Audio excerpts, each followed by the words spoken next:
Chapter 339. In the past few days, she accidentally saw a young man who would send Renziling back at night. There were many old neighbors in the old town, so there was some gossip.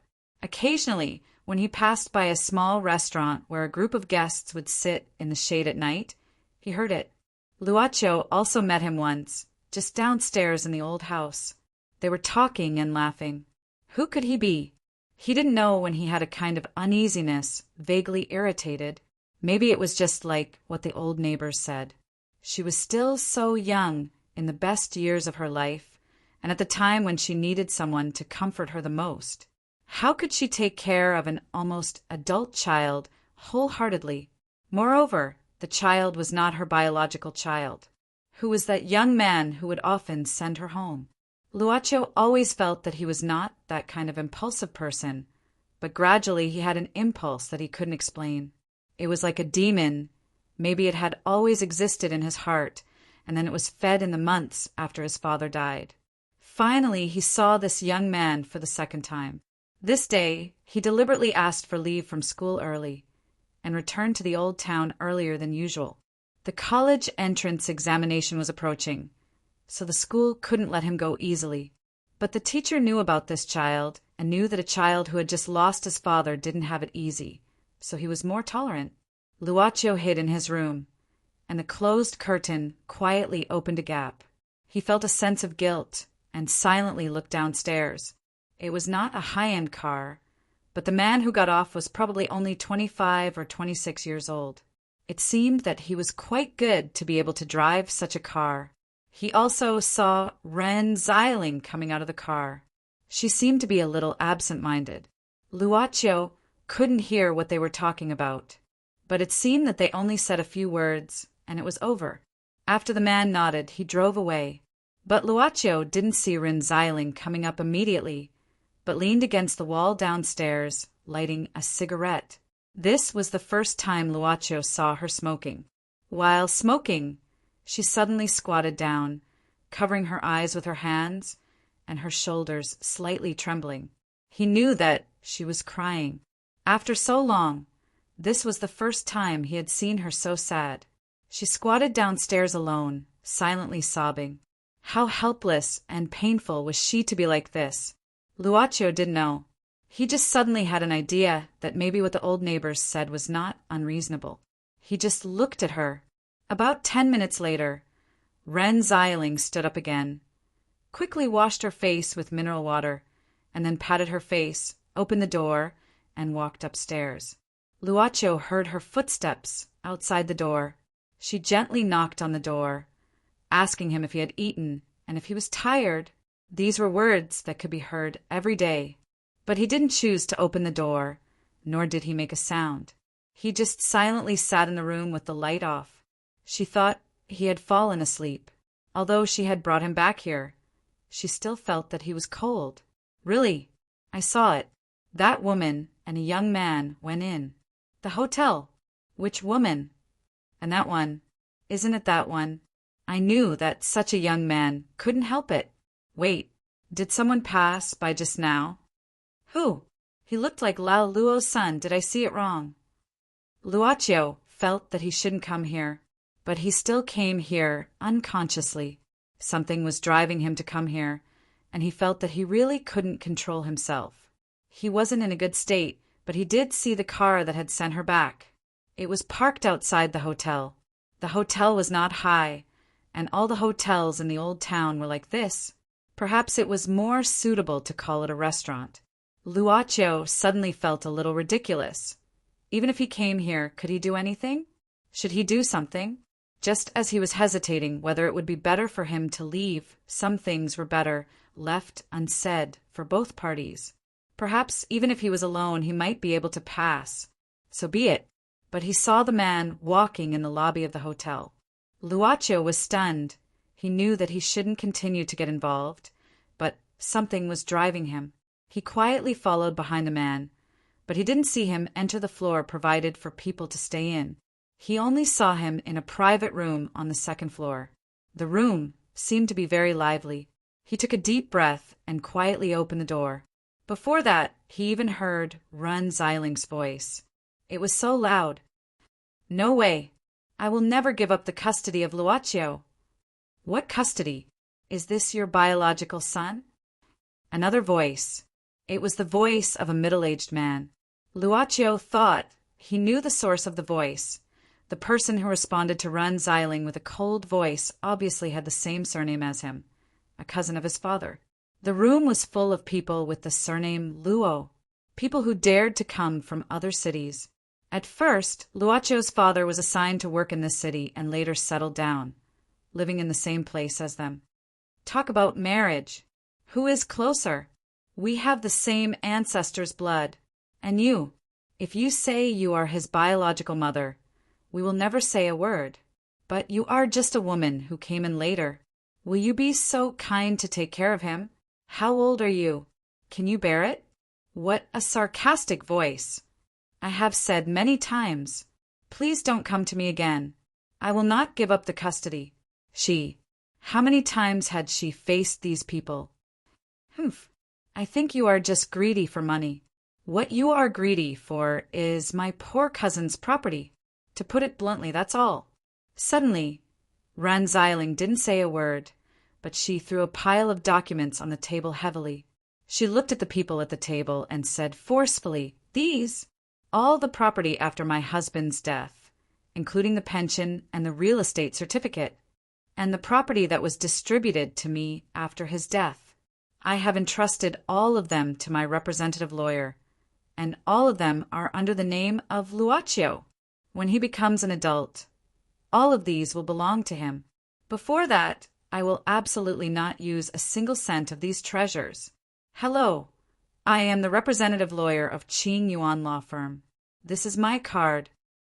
The man said indifferently, "Miss Ren has gone through the relevant procedures here, and I guarantee that all of these are legally valid. If you don't believe me, you can take a copy of these documents to any notary organization for verification. If you have any questions, I can also answer them." Lawyer. This man, is he a lawyer? What can you give to this child?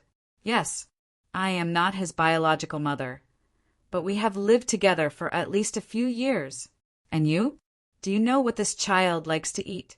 What he likes to wear? What songs he likes to listen to? When is his birthday? What does he like to play? Have you guys ever given him a call during the festive season? Do you want custody? With these, does he need you to support him? What can you give him? Don't you also want these? You, since you don't want anything, what can you give him? A voice that turned into anger out of humiliation. Run Xiling pointed at her face and said loudly, as if she was making an oath, "I can give him a home." Why did she need to be strong? Because she knew that she needed to face these malicious words, and she needed to protect a father who had just lost a child. If she was not strong, if she was not covered with thorns like a hedgehog, how could she take care of that child? Luaccio gently closed the door. No one knew that he had been here. However, some people knew that he had hit someone that day. It seemed that he had acted up in a small village nearby. He had suddenly slapped a middle-aged woman hard on the face. Slap! It was a very loud and clear sound. His slender fingers accurately whipped her face, which seemed as if it would break at the slightest touch. She didn't know how much strength it had, but it was obvious that it instantly left a red handprint on her delicate face. After being slapped, Long Shirua's mind went blank for a moment. She had never had such an experience. No, it should be said that she had never had such an experience after she became mature. When was the last time? Thousands of years ago. 10,000 years ago. When she was a child, she felt a burning sensation on her neck, but it was not that she couldn't breathe. It was just that the pain on her face made her feel an unprecedented humiliation. Long Shirua slowly lowered her head. Even though her body was lifted up by the neck, she was obviously not in a hurry. Her golden eyes seemed to dim a little, turning into dark gold, but also more solid. "You want to start a war with me here, don't you?" He could clearly feel Long Shirua's hidden anger. Luo didn't waver in the slightest in the face of this stormy anger. "I just want you to know something." Luaccio suddenly let go of his hand. Long Shirua stood on the ground. He then continued, "We didn't come back from the ashes. We weren't forced to disappear by those lunatics from the West. We have always been walking in the world." In the blink of an eye, an ancient and strange door appeared behind the club's boss with a rumble. Slowly it opened up a little. It was this tiny strand of hair that revealed some of its secrets. Long Shiroa suddenly took a big step back. Her forehead was instantly moistened. Her almost dark gold eyes returned to normal black and white. She even couldn't help but slightly tremble. She seemed to hear countless wailing sounds. She seemed to feel a kind of whisper from the whole world. She seemed to only see desolation and endless silence in front of her. She seemed to be in the endless barren land. The sea turned into mulberry fields. The sky fell and the earth cracked. The world seemed to return to nothingness in the next moment. She was the Shinryu who protected this land, but only this land. But above the land, he was right. In this era, in this age of chaos, how could there be someone who could compete with this place? Boom! A loud sound like thunder rang in Long Shiroa's mind. It made her forget the poking pain on her neck. It made her forget the humiliation of being slapped. Her mind went blank again. This was the sound of this horrible door closing. It was so heavy that she couldn't bear it. The roaring cars on the road caused the airflow on the road blue to Long Shiroa's back. A kind of coolness like water meeting wind helped her to recover some of her blank consciousness. She and the new boss of the club were still here. In this city, everything seemed to have returned to its original state. Sorry, I almost don't hit people, but sometimes I do get a little impulsive. She heard such a light voice. Instead of saying that it was an apology, it was better to say that it was just explaining something. I didn't hurt you, right? Luocho got closer to Long Shiroa. His finger lightly scratched the palm print on her face. The red mark faded instantly. Long Shiroa subconsciously took a step back. She was full of fear and a trace of fear that she didn't want to admit. So she couldn't respond to this situation. "Master." At this moment, the voice of Miss Maid came from Luocho's back. Miss Maid seemed to break the space and walked directly to him. Long Shiroa clearly saw that the eyes of this woman, which were bluer than the sea, became deeper. Her hands were slowly burning with extremely troublesome black flame. It seemed that she was about to enter the state of battle. She might even say nothing and directly start the fight. "Lunatic," Long Shiroa suddenly said. She turned around and jumped to the roof of the nearby building. In a flash, she had disappeared in the night of the city. She swallowed the humiliation of this slap, but didn't have the idea of a life-and-death fight. In front of that door, her pride was completely torn and scattered into a pile of useless things. "Master, just now." Seeing that Long Shiroa had left, Miss Maid also withdrew her black flame and came to Luocho's side. Luocho heaved a sigh of relief. After looking at the night sky silently, he said softly, "A person who is easy to talk to is easy to be bullied. But if he is a lunatic or emotionally unstable, people will feel a little afraid of him. It's okay, I just warned her. You can go back first." Yi nodded. She glanced at Ren Xiling, who was leaning against the car door not far away, and seemed to understand something. But she still felt a little scared. If the car didn't recover in time, would she have been lying in the hospital? Ren Xiling looked up at the building where she lived now. She didn't plan to go up. She took out the makeup mirror and looked at her face carefully. She didn't want to let Luocho see something wrong with her face. This guy's eyes were as sharp as a thief's. He really inherited the skills of his boss, who used to be a policeman. She planned to walk up after taking a puff of her cigarette, but she didn't know why. As she smoked, she squatted down. Her eyes were a little wet, and she had a feeling of crying. She looked so lonely alone, but she couldn't let others see her fragile side. 1 minute, just 1 minute of crying. "Rin Xiling, do you understand?" she said to herself. "Why are you squatting here?" Just 1 minute. Ren Xiling heard a very familiar voice. Luocho's voice. Her eyes were a little red, and the cigarette but was still in her fingers. Ren Xiling squatted and raised her head. Seeing Luocio here, she slightly opened her mouth. It hurts! She was so shocked that the burning cigarette but hurt her. She quickly threw away the cigarette, but in her hand, lowered her head and stood up. At the same time, she quickly rubbed her eyes. There's sand in my eyes. What are you doing here? No, isn't the light on upstairs? Why are you downstairs? Luocio raised the shopping bag in his hand and said, Don't you need daily necessities? I don't think you can remember these things. Ren Xiling smiled embarrassedly. Have you eaten? No, there's no time. Ren Xiling shook her head. Let's go back. I'll make something for you. Luocio said, I just bought some meatballs. Let's make some wine meatballs. With that, Luocio directly went upstairs. Ren Xiling was stunned and quickly followed. She pushed Luocio's back with both hands and quickened her pace. I can't control my stomach. Boy, hurry up. Throw away the cigarette box in your bag before you come in, Luocio said without turning his head. Sub-editor Rin could only answer pitifully, I know. When entering the door, Ren Xiling threw the cigarette box into the trash can in the corridor. At this time, Luocio suddenly stood at the door and turned around. He said indifferently, and throw away the things you hid in the closet. Okay, Sub-editor Rin kowtowed weakly.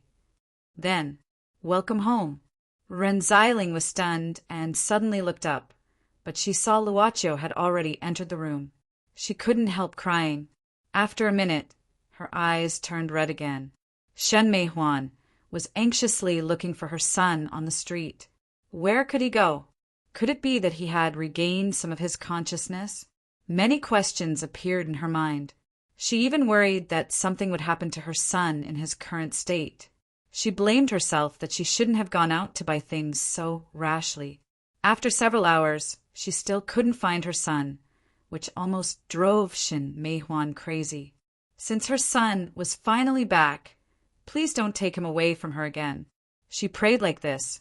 Perhaps Shen Meihuan heard her prayer and finally found her son. Chapter 340. In front of the amusement center, Shen Meihuan didn't dare to approach her son. Why did he stare at this place? Shen Meihuan followed his line of sight and looked at the signboard that was not lit in some places. It should be around 10 to 20 years old, right? This place seemed to be the childhood memory of a generation. But with the process of urbanization, the appearance of more entertainment venues, and the development of more large-scale theme parks for mobile games, this place was no longer the same as before. Its light seemed to have dimmed quite reasonably. As a result, the recruitment process became a failure. This was the first place she took her son to play since she came to the city. Shen Meihuan's silent stare evoked memories. Perhaps it also evoked her son's memories. Do you still remember this place? She gently walked to her son's side, but she didn't get an answer. He stood there quietly, his eyelids barely blinking as he looked at the yellowing signboard. Would he be thinking about something? Shen Meihuan suddenly had an impulse. She grabbed her son's arm and took him into the deserted amusement center that seemed to close at any time. Perhaps this place could evoke more memories and even make him return to normal. With such expectation, she couldn't help but speed up. The inside of the amusement center was even more deserted than the outside. Most of the computers were shut down. At this time, there was only one basketball machine. In front of it, there was an old man who looked quite energetic, skillfully refreshing the score on the scoreboard. The salesman seemed to be dozing off.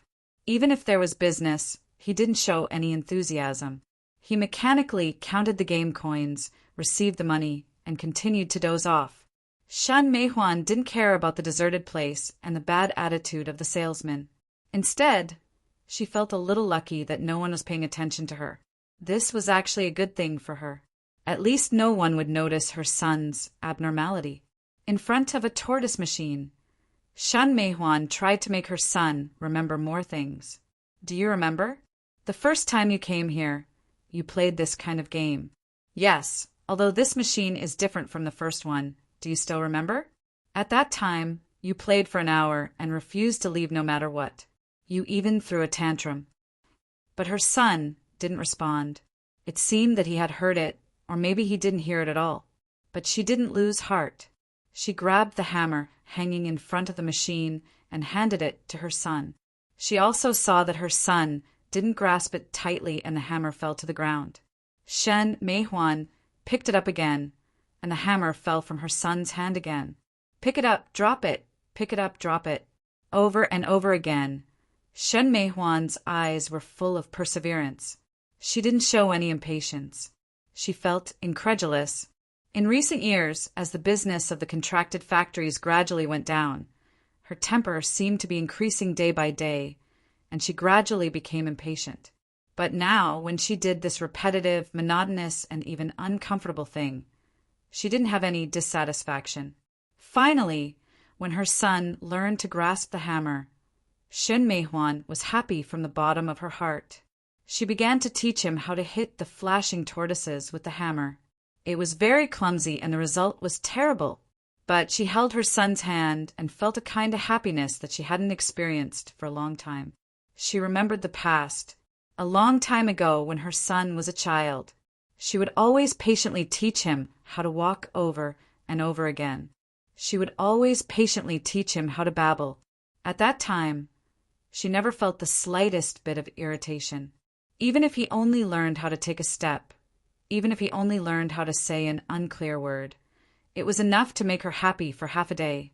Until this time, Shen Meihuan suddenly found that it was the happiest time of her life. She hoped that her son would become a dragon. When did she forget the original, purest happiness? On that day, on the day he came to this world, on the day his small palm opened slightly in front of her eyes. How could she forget those things? Shen Meihuan didn't know when she stopped. Her son's hand, holding the hammer, also stopped. She blamed herself, crazily feeling guilty, and choked with sobs. I shouldn't only care about the business, and I shouldn't force you to learn. She couldn't finish her words. The most tender part of her heart seemed to be pierced by something, and it was like a fishbone stuck in her throat. She shed tears silently. Suddenly, her hand fell down, and the hammer hit the head of one of the plastic tortoises. That was her son's own hand. But he still didn't speak, and his eyes were still dull. He just moved like this. But this simple and mechanical movement was enough for Shen Meihuan to see the light of dawn. She couldn't help but stare at the young face. 2 bottles of Coke, 10 yuan. Here you are. More than an hour passed quietly in front of the old tortoise machine. It was almost time for the amusement center to close. Shin Mei's footsteps quickened as she walked towards her son. Even though she was only looking at him from afar, she felt a sense of satisfaction, as if her entire heart had been filled up. Why did she forget this feeling in the past few years? However, she quickly stopped in her tracks. In front of her, a woman in a black dress was walking towards her. Shin Meihuan was stunned. If she remembered correctly, she should have met this woman once in front of the hotel. But why was she here? Shin Meihuan lowered her head, subconsciously, and walked past the woman. But at the moment when she passed by, she heard the woman in a black dress say, "You're so kind." She said, "Why don't you bury him?" Shen Meihuan stopped and turned around in a panic. She was sure that she never knew this woman. She had only met her once. But why did she know this? What else did she know? "You. Who are you?" Shen Meihuan was alert.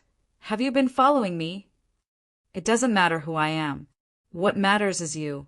The woman in black shook her head and said, "Although I don't know what method you used to make him like this, I'm not sure. But do you really think it's okay? Why disturb his peace when he has already passed away? What do you know?" Shen Meihuan suddenly became agitated. The woman sighed.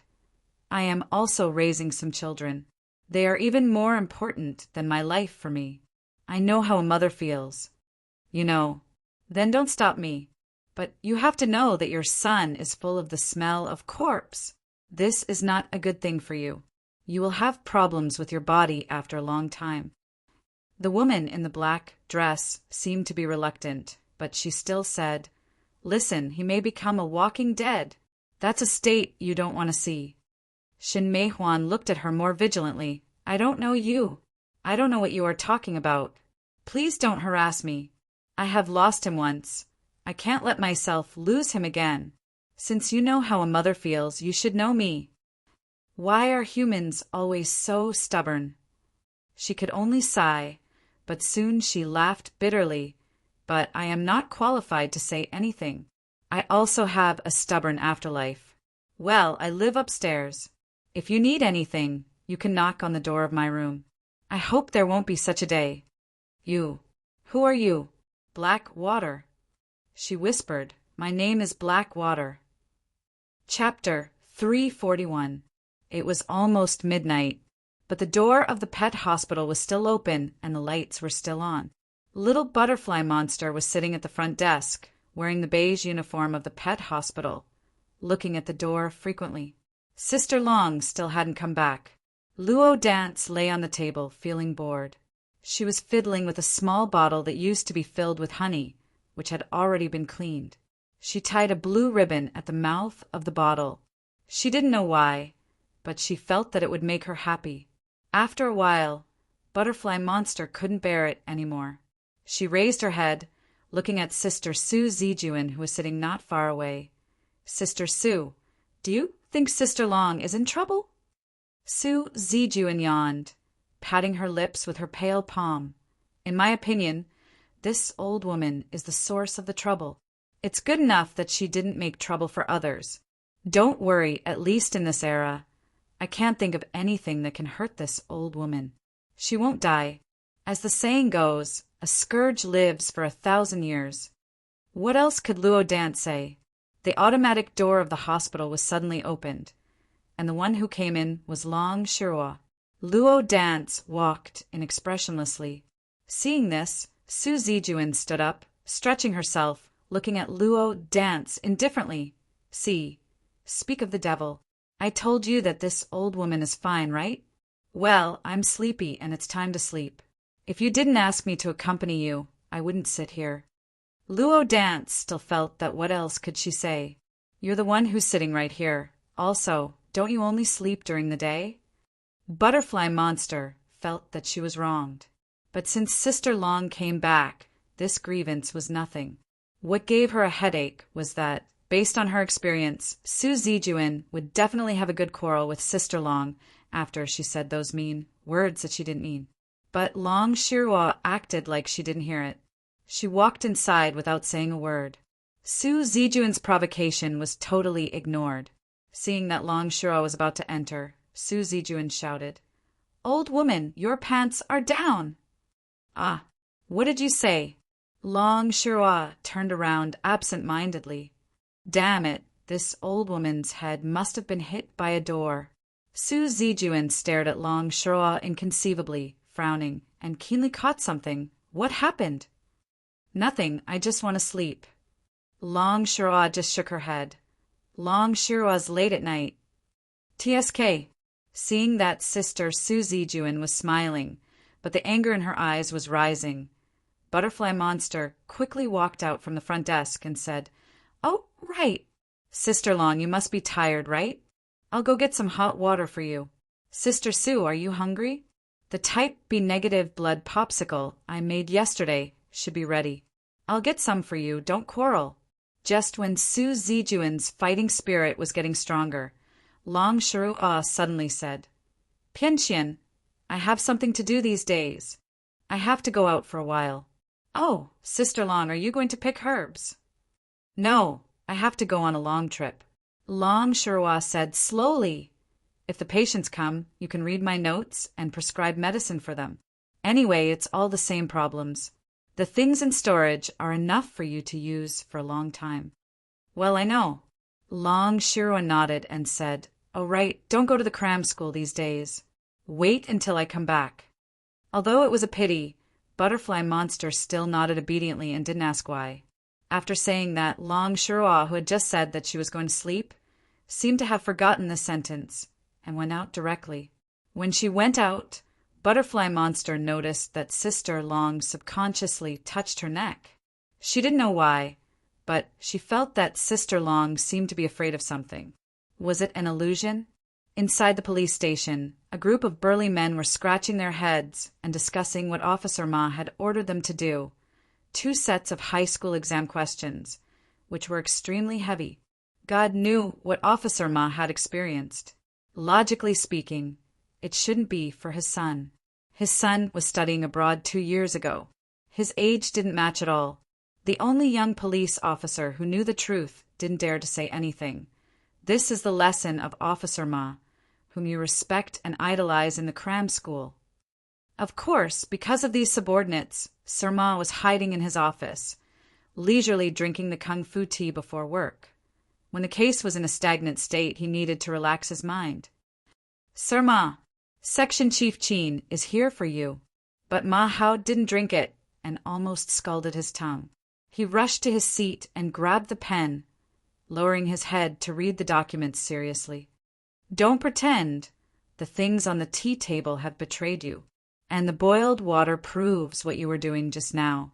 Old Chin sat down just like that. Ma Hao smiled embarrassedly and said with a hollow laugh, Old Chin, how about I ask the director to allow you to participate in our investigation? With your observation ability, it's really a waste if you don't follow us outside to solve the case. The forensics team has already helped you solve the case. Old Chin said indifferently, if we have to do the investigation, what do we need you for? Do we only need one forensics team here? I'm just saying. Ma Hao coughed and said seriously, it's so early, what's the matter? We have notified Gu Jiajia's family to come and claim his body, but no one came these 2 days. No one came. Ma Hao was stunned. I don't think his mother will leave her son's body here. Let me ask for you. Old Chin nodded and suddenly said, besides, there's a strange thing. What strange thing? Old Chin said indifferently, do you still remember the scene of Gu Jiajia's fall? Ma Hao nodded. It's still vivid in my mind. He fell from such a high place, and his head was broken. How can I forget it all of a sudden? At the beginning, we found some tissues in Gu Jiajia's brain, and then we took it for testing, and the report came out. Old Chin looked at Ma Hao and said, it's a mutated cell tissue. I'm afraid he has brain cancer. You mean he died of illness, not from falling? Ma Hao was stunned. He did fall to death, Old Chin said expressionlessly. Then you mean he knew he had cancer, so he committed suicide? Ma Hao was stunned.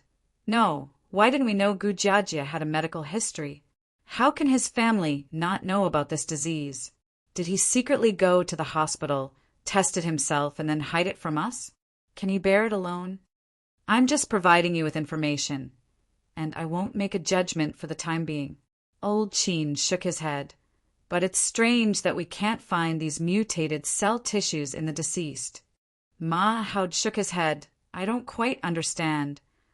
Old Chin had to say, I tested again last night, and I found that the cancer cells in the deceased disappeared.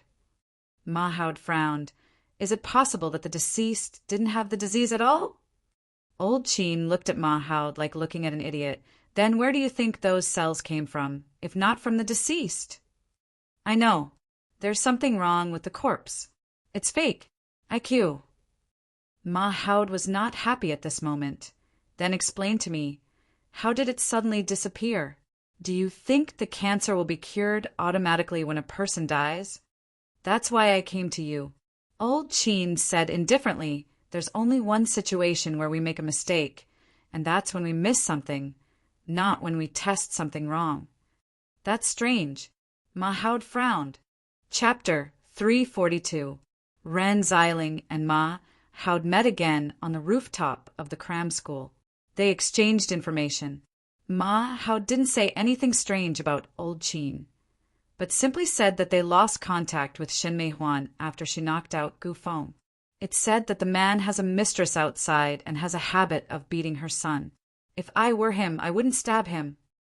Ren Xiling didn't care. Maybe she doesn't want to see him again. That's the only way. Mahoud shrugged. But since the case has been reported, we have to go through the procedure and send people to look for him. I always feel that the police force is usually wasted on this kind of family affairs. Renziling couldn't help but tease. What? Do you want to have a big case every day? Old Ma, good for you. It turns out that you are ambitious. Go away. This case is enough to give me a headache. Mahoud sighed. I force myself to file a case in front of the leader. Now after a few days, there is no clue. It's so troublesome to think about it. If I can't find any substantial evidence, the case will be closed. I haven't found out who the rumored teacher is. Renziling said helplessly. The rumor seems to have appeared suddenly. No one knows where the source is, and no one knows who the mysterious teacher is. It's so unfair to me. There are so many teachers in this cram school. Alas, it's too late.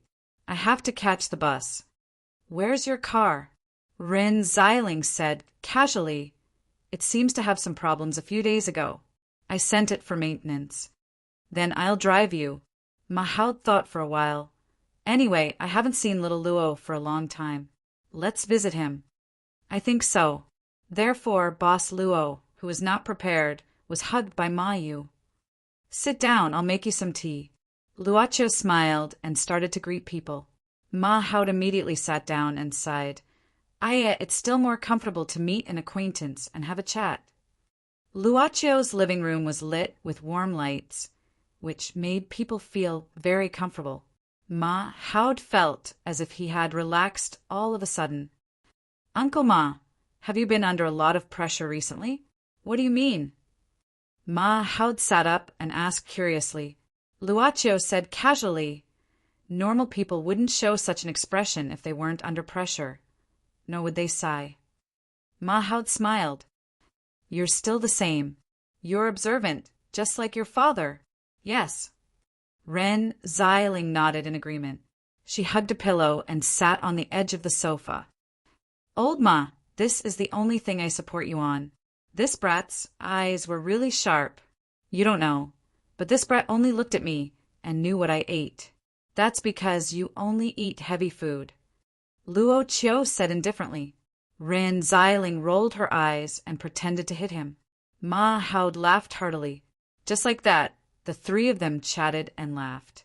It was quite good to have a quiet conversation. Mahoud sighed. Suddenly his heart moved.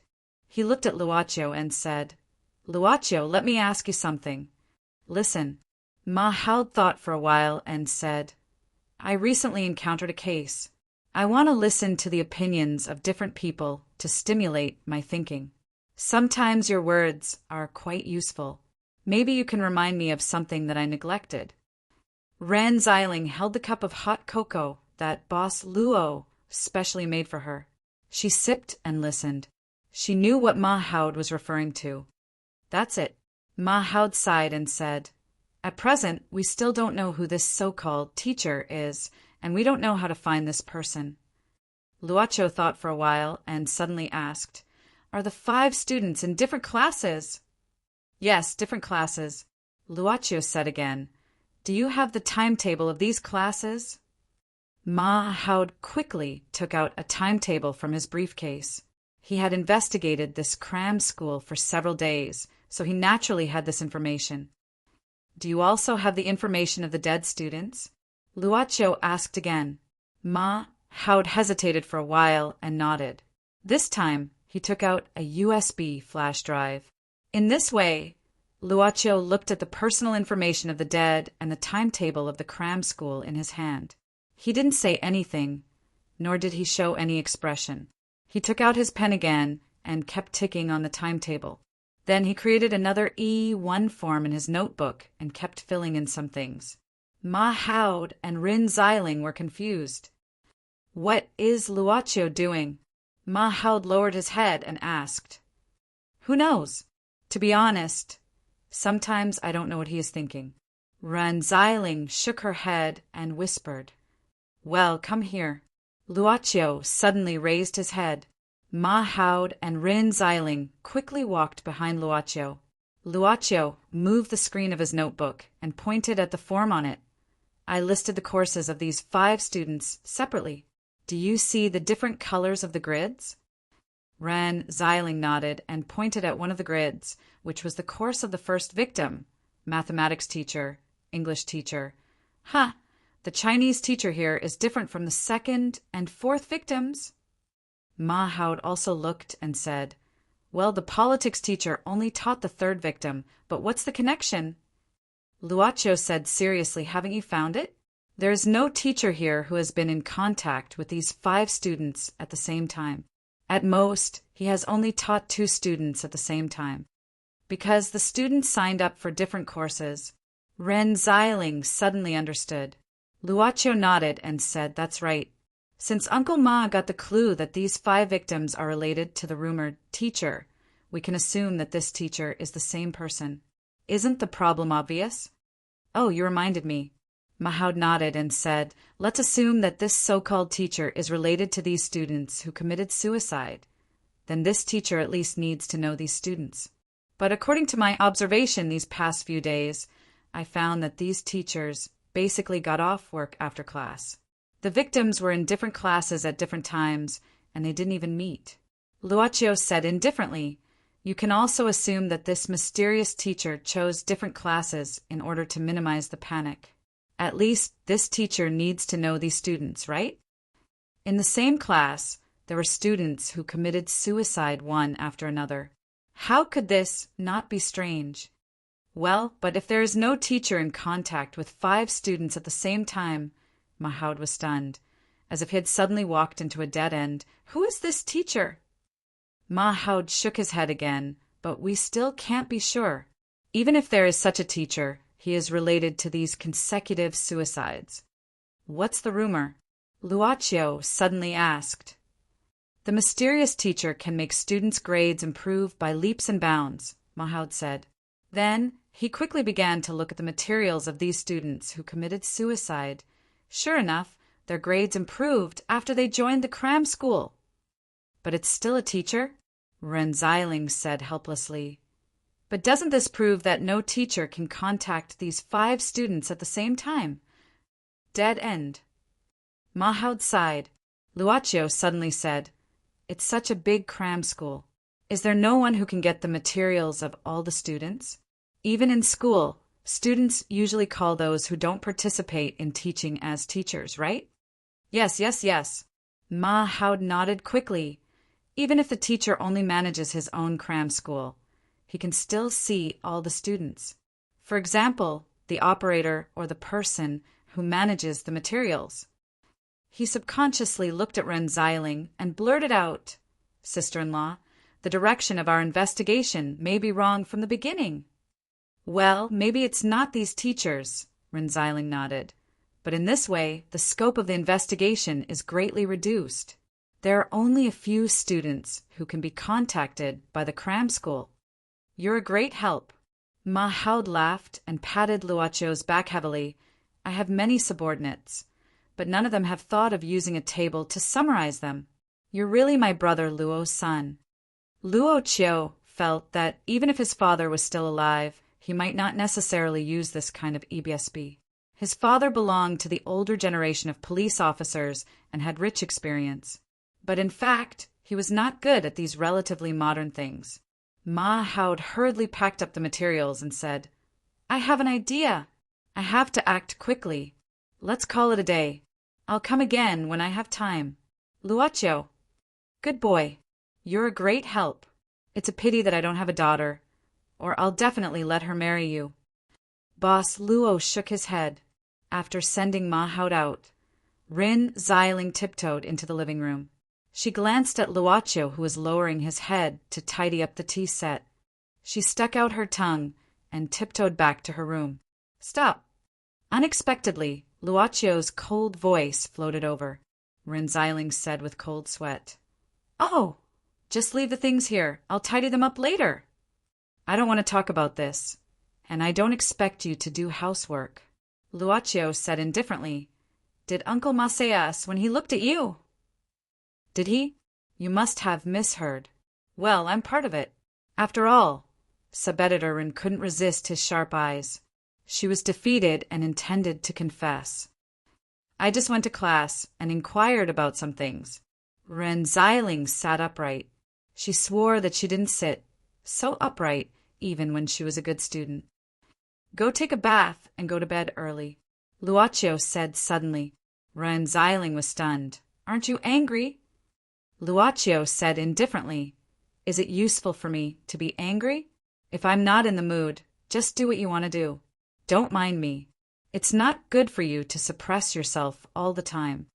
If you can't live out what you want, you'll have what you want. Ren Xiling was stunned. She thought she would be scolded, but she didn't expect to be supported. She thought she misheard. After being stunned for a while, Sub-editor suddenly walked to Luochio's back. She put her hands on his shoulders and rubbed attentively. You're so sensible and cute. Come on, Mommy will reward you. You must be tired after using your brain so much. Ruru's head? You'd better continue to suppress yourself. Ren Xiling gritted her teeth, pinched her fingers into a horn, and started to drill on Luochio's head. At night, the surrounding office buildings were already dark, including this floor. The cram school's floor was also dark, but there was a faint light coming from the computer screen. Someone sat in front of the computer, narrowing his eyes and showing a cold smile.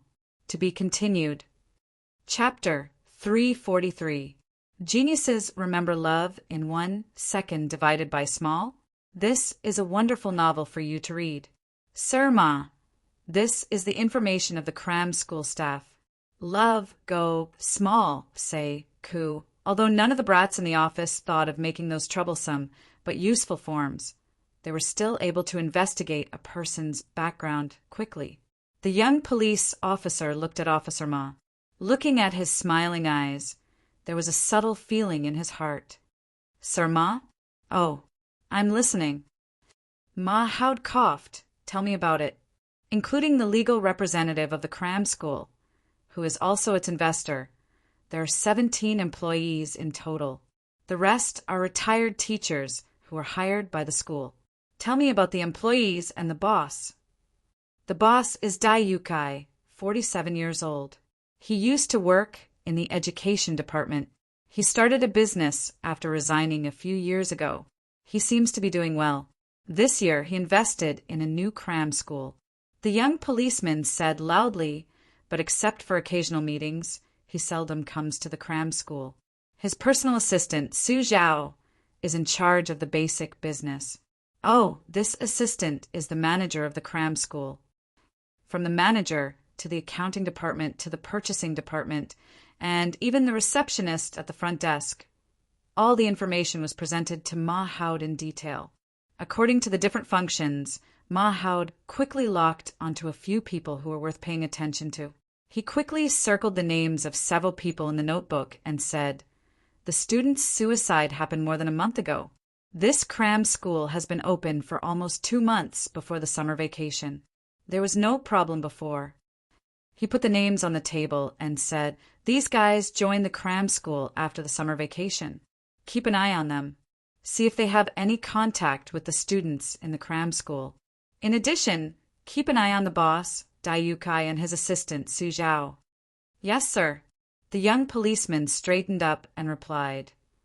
By the way, have you found Shin Mei Huan? Ma Howd suddenly asked.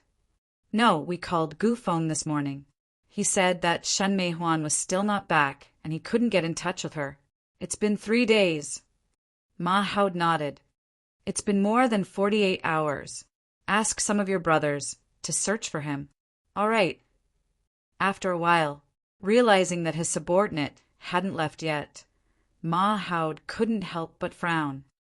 Is there anything else? Only then did the young police officer dare to ask, Sir Ma, do you still want me to continue doing your homework today? Sir Ma. Ma Howd was stunned for a moment before he roared. Get out of here and get to work. Yes, yes, yes. Dai Yukai was 47 years old this year. Strictly speaking, he was still in the prime of his life, but he was probably on the last bus to the prime of his life. But even so, he was still ambitious. However, He was already over 40 years old. No matter what, there was no way he could continue to climb up the ranks of the unit and department. Before he resigned, he was just a small boss in an office. But even so, it almost took him more than 10 years. But in the unit and department, a person without a foundation was always a person without a foundation. He was not the kind of lucky person who could rise all the way to a higher position at a young age. Since he couldn't find a better way, he might as well choose another one. Only a few years later, his income had been unimaginable. As long as he could break some rules and seize the opportunity quickly and accurately when it came. The driver stopped downstairs of the building where the cram school was located. Dai Yukai tidied up his sleeves, then walked out and looked up. To be able to rent an entire floor in a place like this where every inch of land was golden, who said that he couldn't afford it? In fact, not many people knew that his property was also in another building opposite this one. Mr. Dai, you are here. At the front desk of the cram school, 2 receptionists stood up quickly when they saw the boss.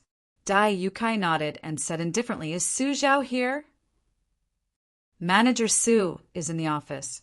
The receptionist quickly said, "Mr. Dai, I'll inform him for you." "No need, I'll go there myself." Dai Yukai waved his hand. Before he left, he suddenly looked at another receptionist. At the same time, he reached out his hand and pointed at his chest.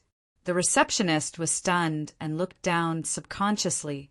It turned out that the badge on his chest was crooked. "Pay attention next time." "I know. Mr. Dai, I'm sorry, there won't be a next time."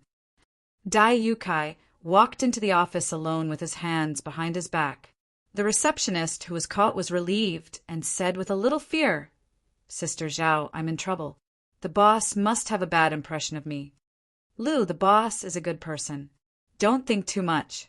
The receptionist called Sister Zhao smiled and said, "It's just a small matter. He'll forget about it in a while." "I hope so." Lu shook his head and then glanced at the place where Dai Yukai left, saying, "But the boss's eyes are really scary." "Well, let's stop chatting. Someone is coming." Sister Zhao pointed at the door. A girl in casual clothes was looking around in front of the door. She was a little petite and had the appearance of a petite and delicate girl. At this moment, she was still eating snacks. After a while, the girl pushed the door and walked to the front desk. "Miss, what can I do for you?" Sister Zhao showed a professional smile. Only then did the girl let out an "oh" and said, "Yes, is there a fixed time to register for classes here?"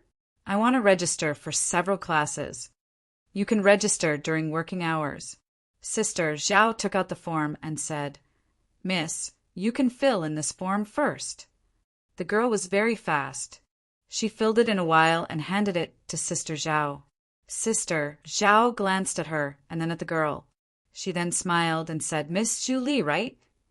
"Yes." The girl smiled, "But you can call me Lizzie." "Okay," Sister Zhao whispered. "There is no problem with this form. You can go through the formalities next time with the tuition fee and your student ID card." "Oh."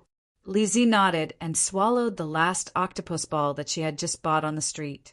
Then she left. When Dai Yukai was about to knock on the door, the office door was opened, and a woman he had no impression of walked out. She seemed to be a little flustered. She lowered her head, said hello quickly, and left quickly. Dai Yukai frowned and walked into the office. In the office, Su Zhao, who was about 34 or 35 years old and dressed in a suit, quickly stood up. "Boss, you are here." Dai Yukai suddenly snorted.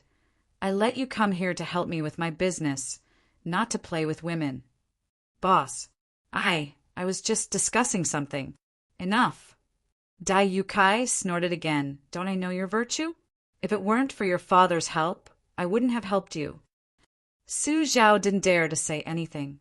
Dai Yukai sat down, and Su Zhao quickly fetched a glass of water. He didn't dare to sit down, so he stood beside Dai Yukai. "Boss, why did you suddenly come here today? Is there a meeting today?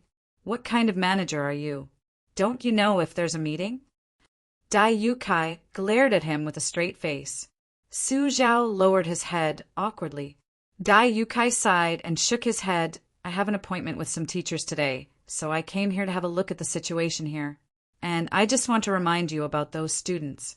I have an old classmate who is familiar with the leader of the police station. They talked about it during the meal and said that they have filed a case and are investigating it now. Su Zhao was stunned. Didn't they say it was suicide? Why do they still want to file a case? Dai Yukai snorted. Don't you know that those who died were from our cram school? Su Zhao was frightened. But, boss, is there anyone who wants to mess with you? After all, Chapter 344. Genius remembers love in 1 second divided by small. Here's a wonderful novel for you to read. On the bench of the riverside park, Shen Meihuan was telling her son something about the past. A long time ago, she would take her son here for a walk after dinner and enjoy the night view of the city. Of course, Gu Feng was always with her during that time, although she didn't want to think about this man. Ironically, those days were the happiest days of the family after the reorganization. But the wind was unexpectedly noisy. Shen Meihuan's sun hat, which she wore in order not to be recognized, was blown away by the wind. Wait for me here. Shen Meihuan stood up and said. The boy, who was sitting on the bench with his back straight, nodded his head. He still did not speak, but he began to show some reaction. It was a good thing that he understood what she meant, wasn't it? The moment Shen Meihuan walked away, a person was sitting on the bench. It seemed that no one had noticed his existence. It was the boss of the club. What are you thinking now? The boss of the club seemed to be talking to himself, while looking at the river view in front of him. But obviously, the boy didn't respond to anyone's words. But the boss didn't ask further. Luoqiu tried to feel the boy's thoughts from his sight, even though he knew better than anyone that this big boy in front of him was still very, very far from being a real person. It had been a long time since he fell from the building and was sent to the morgue. Even if Shen Meihuan's request was fulfilled, she could only make him recover the reaction of a living body at most. Maybe he would have a very weak consciousness, even a little bit of obsession. Would he hate her? Luoqiu took back his sight and looked at the boy. The boy's eyelids seemed to twitch slightly. Luoqiu didn't know if that was his answer. Luoqiu nodded and stood up at the same time. He needed to leave. Shen Meihuan picked up the hat and came back. He just came to see the man who should have been dead. Shen Meihuan didn't see, or even find out who had come to her son. She walked back quickly and looked at the sky. Then she pulled her son up and was ready to leave. Luoqiu silently watched the backs of the mother and son disappear into the distance. With his hands clasped behind his back, he suddenly looked at another corner. There was also a pair of eyes silently watching the backs of the mother and son. He was wearing a mask, a hat, and a pair of sunglasses. You can't see what he looks like. He just started to move and quietly followed Shen Meihuan. He was also lowering his head and acting suspiciously. And what was he thinking about? Knowing that this suspicious person had left, the club's boss also turned around and disappeared into the crowd. Did anyone know that he had been here before? The answer was no. Lizzie held the pencil between her nose and upper lip. She balanced the pencil well and tried not to let it fall. It was the only thing she could do to pass the time in this boring class. Otherwise, she felt that she would fall asleep on the table. Otherwise, how could staying here be more attractive than eating a sumptuous meal? In fact, if it weren't for the task given by Sister In, Lizzie would have never thought that she would sit in the classroom one day. The last class should be in the 31st year of Showa. It's been 60 years. Lizzie sighed. That time really passed quickly. However, although it was very boring to listen in this kind of class, she was actually quite interested in the matter behind it. Sister Ren's plan was very simple, or the plan she discussed with Mahoud was very simple. Although the range of the mysterious teacher was locked, if the teacher didn't take any action, it would be a desperate situation. Of course, Mahoud didn't intend to give up the investigation of these people. But on the other hand, he planned to take the initiative to lure the snake out of its hole. The 5 dead people were all high school students. It was difficult to arouse the interest of the teacher, since he and Ren Xiling sneaked into the adult tutoring class together. But it needed a bait to lure the snake out of its hole. So Ren Xiling felt that Lizzie, who had a baby face and didn't look like a 23-year-old girl on her ID card, was very promising. As for whether this matter would be dangerous or not, Ren Xiling thought about it, and combined with the information she got from Mahoud, she speculated that the mysterious teacher didn't meet the students directly, but contacted them through mobile phones. Otherwise, there would be a situation where no students knew the true identity of the mysterious teacher. So, once a strange message was sent to Lizzie's mobile phone, she would inform the police immediately, and then the police would interact with the mysterious teacher behind the scenes. Of course, in order to protect Lizzie as much as possible, 2 plainclothes policemen were arranged to protect her. Actually, I don't need to be protected, Lizzie thought silently. She didn't think that ordinary people could do anything to her. Of course, she didn't intend to refuse.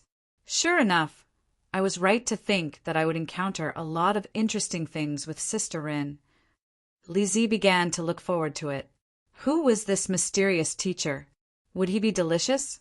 However, after synthesizing the background and situation of the 5 victims and fabricating the information, Lizzie came here for 3 days, but she still didn't find anything. It's so boring. Lizzie rested her chin on her hand and yawned. She had already escaped to the bathroom, closed the door, and secretly ate snacks. It seemed that 2 more girls came in at this time. Lizzie didn't care, but just listened to the 2 girls' discussion about clothes, handbags, and so on. She found that the students here seemed to have a lot of pocket money. The girls all used famous brand bags and some more nice jewelry. And the boys also talked about expensive things after class. 4,500 yuan. It's a little expensive. I can't afford it. I'm going to eat dirt this month. How about we go to Mr. Su? The topic suddenly changed. Lizzie sensed that something was wrong. Mr. Su should be the manager of this cram school, Su Zhao, who likes to fool around with boys and girls. In the whole cram school, he was the only one surnamed Su. But I can't afford it. I don't have enough money. How about Su Zhao? The scientific name of some kind of money transaction suddenly appeared in Lizzie's mind. He won't let the students go, will he? Lizzie despised him secretly. She recalled that she occasionally saw this guy in a suit passing through the corridor in the past 3 days. He looked like a beast in human clothing. But these 2 girls used the word again, which meant that it was not the first time they met him. What a self-degenerate. Lizzie shook her head and lost interest in listening. But the girls suddenly said, "This? Aren't you afraid? You're talking about the people who jumped off the building?" The other girl's voice suddenly lowered. "Yes. Didn't they all participate in it?" "You mean?" "I don't think so. I don't want to do it anyway. I feel a little regretful when I think about it." They seemed to want to say something, but suddenly stopped. At this time, someone came into the washroom. Lizzie heard the sound of footsteps and the door closing, but she couldn't hear the 2 girls' voices. Lizzie frowned, quickly stuffed the snacks into her mouth, and then took out the phone. "Hello, Sister Rin. There seems to be a situation here. Let me tell you just now." Blackwater returned to the hotel with a big bag of things. It was not the first time that the owner of the hotel saw this thin woman carrying so many things, and she looked so relaxed. Generally speaking, Blackwater would not stay here, but today she went to the front desk a little abnormally. The uncle was immediately overwhelmed by the favor, but Blackwater asked indifferently, "Did the mother and son on the 3rd floor check out?" "Oh, yes, they just checked out today." "Why, Miss Blackwater, do you want to see that lady?" The owner tried his best to strike up a conversation with her. However, Blackwater merely nodded and walked upstairs. No wonder she felt that the corpse aura here was much fainter than before. It seemed that Shen Meihuan didn't want to see her. Blackwater opened the door of the room. Piggy, the most gluttonous of the little monsters, immediately pounced on her bag. Blackwater smiled and began to distribute food to the children. Looking at the innocent children, Blackwater suddenly thought that if one of these children left her one day, would she also be like Shenmei Huan? Blackwater suddenly quivered. She had followed Shenmei Huan for some time, so she was sure that this woman was just an ordinary person. It was impossible for a normal person to have the ability to turn a dead person into such a state. As for the refining of corpses, it was generally the strength of the people from Xiangxi. However, with their superficial skills that had been passed down until now, it seemed that it was impossible to create such a strange state. Could it be? She subconsciously thought of the mysterious shop that walked the world and the boss that she had only met once. If it was the shop that claimed that everything could be bought, then it was not strange that Shenmei Huan's son was alive. Sister Blackwater, don't you want to eat? Little rabbit demon Ling Ling walked to Blackwater's side and asked with her round and red eyes, "What are you thinking about?" Blackwater lowered her head and stroked Ling Ling's head, whispering, "I'm thinking that no matter what, I won't let you get hurt. I won't let you leave." Chapter 345. The sky was not very blue, even a little gloomy, just like his mood now. Ding Dongsheng sighed, sitting absent-mindedly on the back stairs of the classroom. But he was not alone here. As a good place to escape from the teacher's sight, there was never a shortage of visitors. Right now, it was class time in this city's number 4 high school. The 2 boys quietly sneaked here, smoked and chatted. One of the boys was stunned when he saw Ding Dongsheng sitting on the lower floor. "Why, do you know this guy?" His companion asked curiously. He shrugged and said, "He's the top student in our class." "Shouldn't the top student stay in the classroom and listen to the class?" His companion sneered. "Where's the top student?" "Probably in a bad mood." He said casually, "Didn't a girl jump off a building in our class last month? I heard that Ding Dongsheng had a good relationship with her. It turns out that his wife died." His companion suddenly said, "No wonder. But it seems that there was another one who jumped off a building a few days ago. The TV said it was a boy from the school next door. Now the pressure is so great. Even the top students are about to jump off a building. Should we go back to the furnace? Don't talk about this, it's disappointing. Let's think about where to play after school." He skipped this topic quickly, so they began to discuss. They didn't know when Ding Dongsheng left. They didn't know that Ding Dongsheng said to himself before leaving, "Rong Rong didn't commit suicide. Someone must have forced her to do so." Ding Dongsheng didn't go back to the classroom immediately. He came to the back stairs because he didn't want to be disturbed. So he chose to go to a deserted place behind the school library. He almost trotted all the way. Ding Dongsheng stopped at this moment. In front of a green tree, he punched the tree trunk with all his might. More than a month had passed, although the summer vacation was not over. As a senior, they had already started classes. But only more than a month had passed, but no one mentioned that there was a girl in the class. Her name was Qiao Rongrong. Only he always remembered this girl, her smile, her words, her appearance, everything about her. "We clearly agreed to hand in the big one together, but why did you?" Ding Dongsheng leaned weakly against the tree trunk. The sky was getting darker, as if it was about to rain. "But why did you change?" They went in and out of the library together, stayed together after school to discuss exercises, went to cultural parties together, and quarreled over performances. They also cared more about each other because of their quarrels. Why did he change? Why did he start to become cold and distant? Was it because of that man's appearance? It was not the first time that Ding Dongsheng had quietly waited for her to appear downstairs, but it was also not the first time that he had seen her get out of a man's car. "Don't worry about me. Our world is different. Study hard. I don't want to go to Jiaodong University anymore." He remembered the last time Qiao Rongrong had said those words to him not long after the start of the summer break. Ding Dongsheng seemed to have lost all his goals and headed home for an entire week. But he never would have thought that after that meeting, it would really be like what Qiao Rongrong had said. They had completely become people from 2 different worlds, and she had become the third person to commit suicide. Su Zhao. Ding Dong Sheng couldn't get rid of the name of the man who had changed Xiao Rongrong's life, although the police confirmed that Rongrong had jumped off the building by herself. Ding Dong Sheng didn't want to believe it at all. Su Zhao must have something to do with Rongrong's death. Do you want to take revenge on this man? Suddenly, a voice rang in Ding Dong Sheng's ears, but it seemed to come from the bottom of his heart. It was hoarse, unpleasant, and sharp like an old witch's voice. What he didn't know was that there was an even darker thing surging in his shadow. It slowly turned into a blurry shadow and separated itself from him. That was the voice of Black Soul 18. I also hide in the toilet from time to time. Why haven't I heard of such things? Ren Xiling was like a defeated dog, staring at the pair.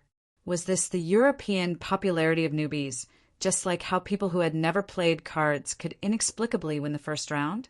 Sister Rin, I feel so much pressure when you look at me like this. Ren Xiling shrugged.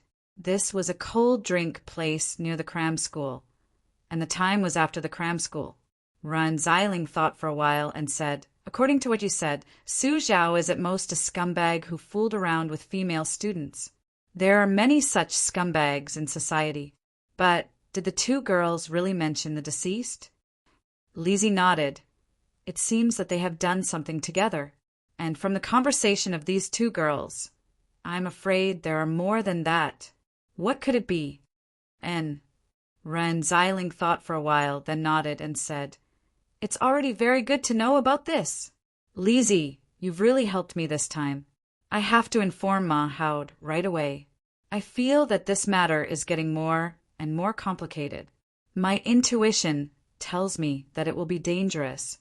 Let's just give it to the police and look for clues. Lizzie was stunned. Hey, Sister Rin, with your character, shouldn't you go deep into the tiger's den?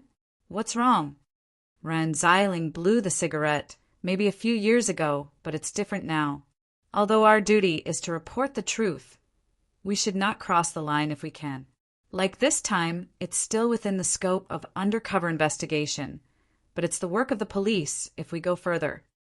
Lizzie didn't believe Ren Xiling's nonsense.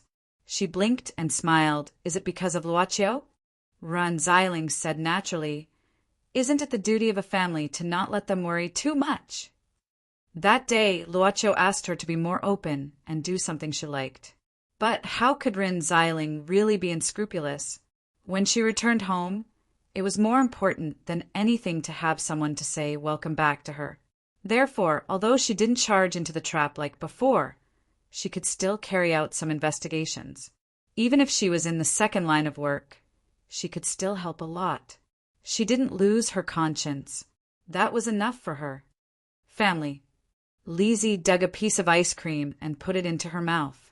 She felt the ice cream melting slowly. Family, what would family be like? She didn't know. She had never had such an experience of having a family since she was conscious. Hey, is that Su Zhao? Ren Xiling turned her head and looked behind Lizzie.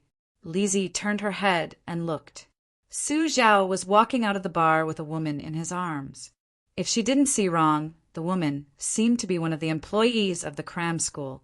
Ren Xiling couldn't help but disdain. This scumbag is really suitable for all tastes. Student, young woman. I remember this woman seems to be married. You said he is a scumbag. Lizzie replied. But at this moment, both of them opened their mouths slightly. Because at this moment, a man wearing a hat and a mask suddenly rushed toward Su Zhao. Su Zhao didn't react and was knocked to the ground. Do you have eyes? Su Zhao shouted angrily, but his face suddenly changed, because the guy who bumped into him was holding a utility knife in his hand. The utility knife that had already pushed the blade out was now pressed against his cheek. Let's talk it out. Bro, I didn't offend you, right? Su Zhao's hands trembled. The woman he brought along also screamed at the same time. At this time, there were many customers sitting in the open-air area outside the bar. At this time, they all stood up in a panic. Some were busy taking photos. Some thought that this was a show to watch, and some wanted to call the police but no one came forward to help. "Scumbag!" the masked man shouted. "Why did you kill Rong Rong?" "Rong Rong? What Rong Rong?" Su Zhao trembled. "Bro, I don't know who you are talking about. Did you get the wrong person? Let's talk it out. Can you take the knife away first? Qiao Rong Rong, did you forget?" The masked man's voice was more suppressed. It sounded more like a roar, even though his voice was so low. "Qiao Rong Rong, Qiao Rong Rong. I remember." Su Zhao was scared by the knife and sweated. "I didn't kill her. She committed suicide by jumping off a building. The police proved it." "You didn't." The masked man seemed to become agitated. "You took her with you every day. Now you have another woman. You scumbag." Don't be agitated." Su Zhao panicked. "Her death has nothing to do with me. I didn't do anything to her. She did it willingly." "What did you do to her?" The masked man suddenly pulled out the utility knife in his hand, as if he was going to stab him. "Wait, I'll tell you." Su Zhao suddenly shouted at this time. The masked man was stunned and his hand froze. But at this moment, Su Zhao quickly grasped the utility knife in the masked man's hand and quickly punched the masked man's face. This punch made the masked man see stars and feel dizzy. Seeing this, Su Zhao grabbed the masked man and pinned him to the ground. The situation was reversed. "You are so small." Su Zhao spat and pressed the masked man down. He lowered his head and said fiercely, "How dare you touch me? You are dead. Xiao Mei, call the police." Su Zhao looked up at the woman he brought and ordered. The masked man struggled excitedly, but his body was much smaller than Su Zhao's, so he couldn't get rid of him. "Let me tell you, Qiao Rongrong's death has nothing to do with me." Su Zhao sneered and leaned close to the masked man's ear. "But I know what she tastes like better than you. Are you her boyfriend? Or unrequited love? But you haven't touched her, right? Let me tell you, this woman is a fickle, self-degrading, and greedy bitch who can sleep with anyone. Let me go." The masked man flapped his limbs like a wild beast. "It's you? It must be you. You seduced her. You made her change. It's you." "The police are coming. I don't want to talk to you," Su Zhao snorted. "But let me see who you are first. I will remember your face. Don't think this is over. How dare you threaten me with a knife?" When Su Zhao was about to tear off the masked man's mask and see his face, a cup flew out of nowhere and hit Su Zhao's back hard. He screamed in pain. The cup was like a stone, and it hurt so much when it hit his back. "That bastard attacked me." Su Zhao looked around angrily, but the masked man got rid of him at this time. The masked man didn't look back and rushed out of the crowd. Su Zhao was so angry that his neck turned red. It was unrealistic to catch up with the masked man, and it was even more unrealistic to find out who attacked him. There were too many onlookers here. "Damn, my masked man is awesome." "You're awesome too, Sister-in. Where did you learn to throw the cup? It's so accurate." When Ren Xiling and Lizzie saw that the masked man had escaped, they quickly followed him. However, the masked man directly grabbed a taxi on the road and left calmly. "It seems that we can't catch up with him. Sister Ren, where's your car?" Lizzie said with disappointment. "Don't mention that broken car." Ren Xiling shook her head. "I thought I could get some information from the masked man. Qiao Rongrong. I remember she was one of the students who committed suicide. Who is this masked man?" The two women couldn't discuss, so they left with doubts. Just a little bit. Just a little bit. Ding Dongxing's mind was full of just a little bit, if he didn't hesitate at that time. He had got out of the taxi, took off his mask and hat, and threw them on the nearby trash can. Now he was walking alone on the street. He clenched his fists, and his knuckles were even a little pale. Su Zhao's words kept echoing in his mind, and every time it sounded, it made him feel worse. He instinctively didn't want to believe every word that this man said. What self-degradation! What money grubber! What fickle woman! It must be his temptation that made Rong Rong like this. It must be like this. It must be like this. It must be like this. It must be him who killed Rongrong. It must be him who abandoned Rongrong and made her commit suicide. It must be. It must be. Su Zhao. I won't let you go. I won't let you go so easily. But what can you do? Just a little bit, but it's still a little bit. You can't do anything. The sharp voice of an old which began to sound in Ding Dongxing's heart. He subconsciously looked at the glass of the shop next to the street and looked at his reflection on the glass. He saw his own reflection looking back at him as if it was alive. Looking at his own reflection. It was looking back at him with disdain and a cold smile. You're just a student, you can't do anything. Su Zhao is a member of society, and he knows people from all walks of life. Besides, you don't have any evidence, so you can't avenge Rongrong. You're a useless man. I'm not. Ding Dongsheng looked at his own reflection and suddenly roared, I'm not. I'm not. I'm not. He even crazily touched and beat the glass on the cabinet and his reflection in the glass. I'm not. Chapter 346. The gloomy weather that had been brewing for a whole day finally came to an end when it was almost 9 o'clock at night. It was neither too heavy nor too light. It was a moderate rain. Luo Qiu opened the door of the club. There were very few pedestrians on the road when it rained, so the road naturally became deserted. It was a good time to look at the city. He was ready to go home. As long as he was in this city, he would choose to go home at this time because it was very convenient to go back and forth. But since it was a moderate rain, he planned to go home safely. But Boss Luo had to give up his plan immediately. At this moment, a person was standing outside the club in the rain, letting the rain beat on him.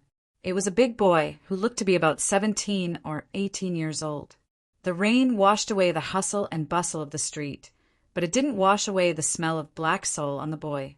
Luoqiu could distinguish the source of the smell. He had smelled this smell before, the smell of black soul 18. What a diligent messenger, Luoqiu thought. Luoqiu slowly returned to the lobby of the club.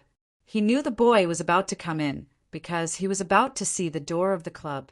Make a cup of ginger tea. Luoqiu looked at the servant girl and ordered softly. That day in class, I wrote something on the eraser and planned to pass it to her, but I accidentally threw it over my head and dropped it on the ground. The teacher accidentally stepped on it. This auntie was wearing high heels and almost fell down. She and I both knew what happened, so we were very happy. He was talking about the things that happened between him and the girl. Scene after scene, it was as if it had just happened yesterday. Ding Dongsheng and Xiao Rongrong.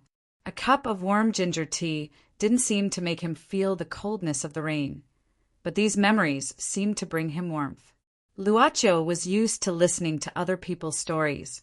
He didn't care about the time to go home. When a guest needed an audience, he was always a good one. It was as if every little thing was a memory that Ding Dongxing could recall, until he had nothing to say and spoke of all the little memories that were hidden in his heart. Only then did he suddenly fall silent, not knowing what to do. And in what else? Ding Dongxing grabbed his hair with both hands and closed his eyes. There should be more, there should be more. Let me think, there should be more. Slap. He slammed his hands on the table at the same time. His face was ferocious and desolate.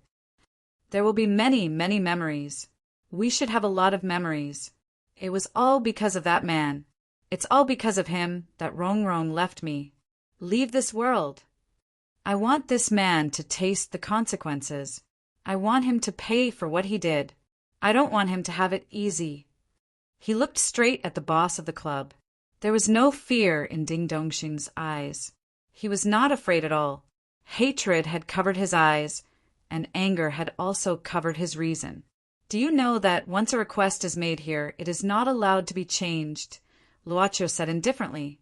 So before making a request, we allow our guests to think carefully. Do you need it? Ding Dongxing asked. After a moment of silence, Luoqiu said, As far as I know, the police in this city have begun to investigate the cram school. Su Zhao, who you hate, will not be able to escape from the law. That is to say, You want him to be punished sooner or later. Guest, are you sure you want to make such a request? I can't wait, Ding Dong Xing said in a low voice. God knows when the police will investigate. 1 month? 2 months? Or half a year? But I can't wait for even 1 day. Even if I assume that he has done something illegal, what can I do to him? Besides, even if he is arrested, what can he do? At most, he will be imprisoned. But Rongrong, after all, I can't let him have it easy. Luoqiu looked straight into Ding Dongxing's eyes. He felt like his body was being torn apart, but he didn't avoid it. I see. Luoqiu nodded. But customer, how do you intend to pay for it? Ding Dongxing took a deep breath. He took out a box from the pocket of his clothes.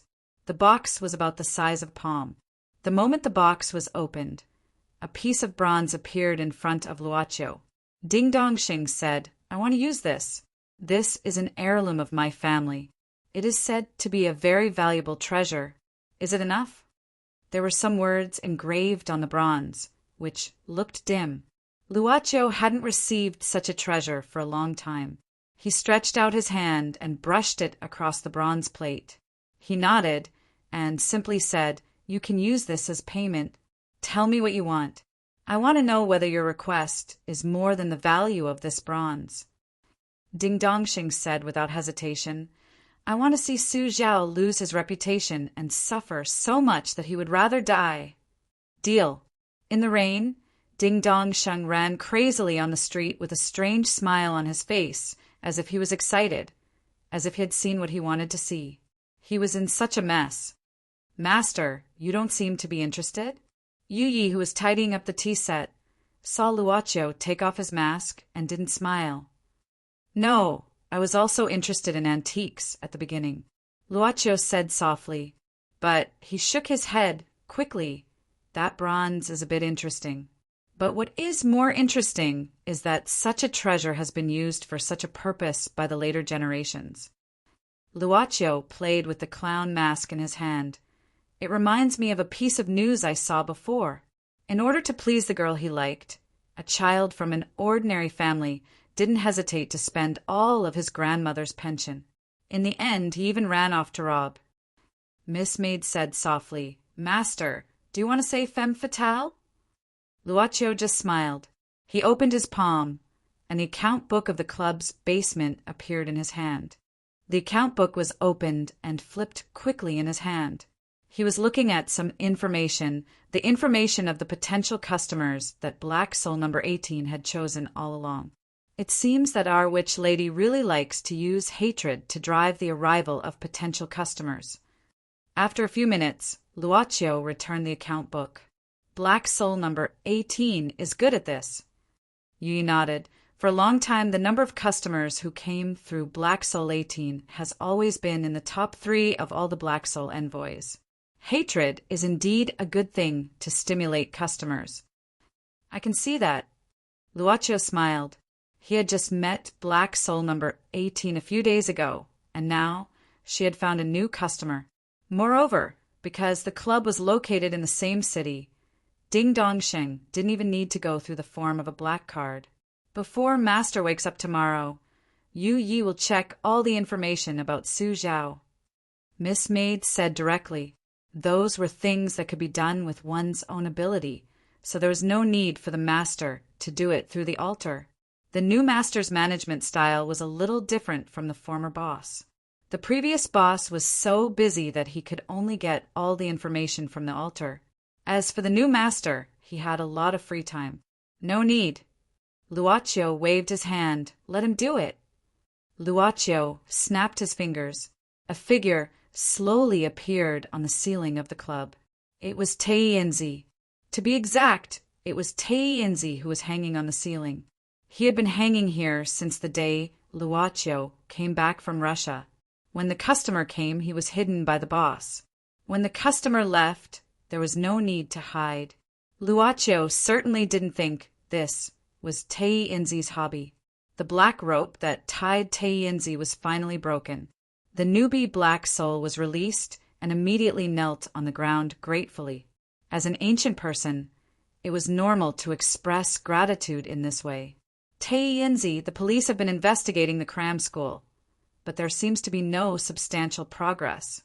Go and help them. Luocio said indifferently, since the customer wants to do it as soon as possible. Let's ruin Su Zhao's reputation first. Master, I won't let you down. Tae-Yinzi felt that he couldn't mess it up this time. Who knew when he would be hung next time? In the rain, Ding Dong Shen finally stopped. He hid under the eaves and cried secretly. In the rain, Shen Mei Huan and her son were watching TV quietly in the newly rented apartment. In the rain, he was wearing a mask and a hat, looking up at the lights of the apartment where the mother and son lived. He followed them here. After leaving the club, Luocio held an umbrella and walked in the rain. After midnight, the rain turned into a rainstorm. Chapter 347. Last night's rainstorm made the temperature in the city drop a lot. Along with the rainstorm, there seemed to be a new typhoon. This city was close to the sea, and typhoons were not new in coastal areas. But wasn't there a lot of typhoons this summer? Compared to last year, there seemed to be more. There were many rumors of floods and floods all over the country. It was all because of the deterioration of the world's natural environment. Who should pay for the destruction of nature?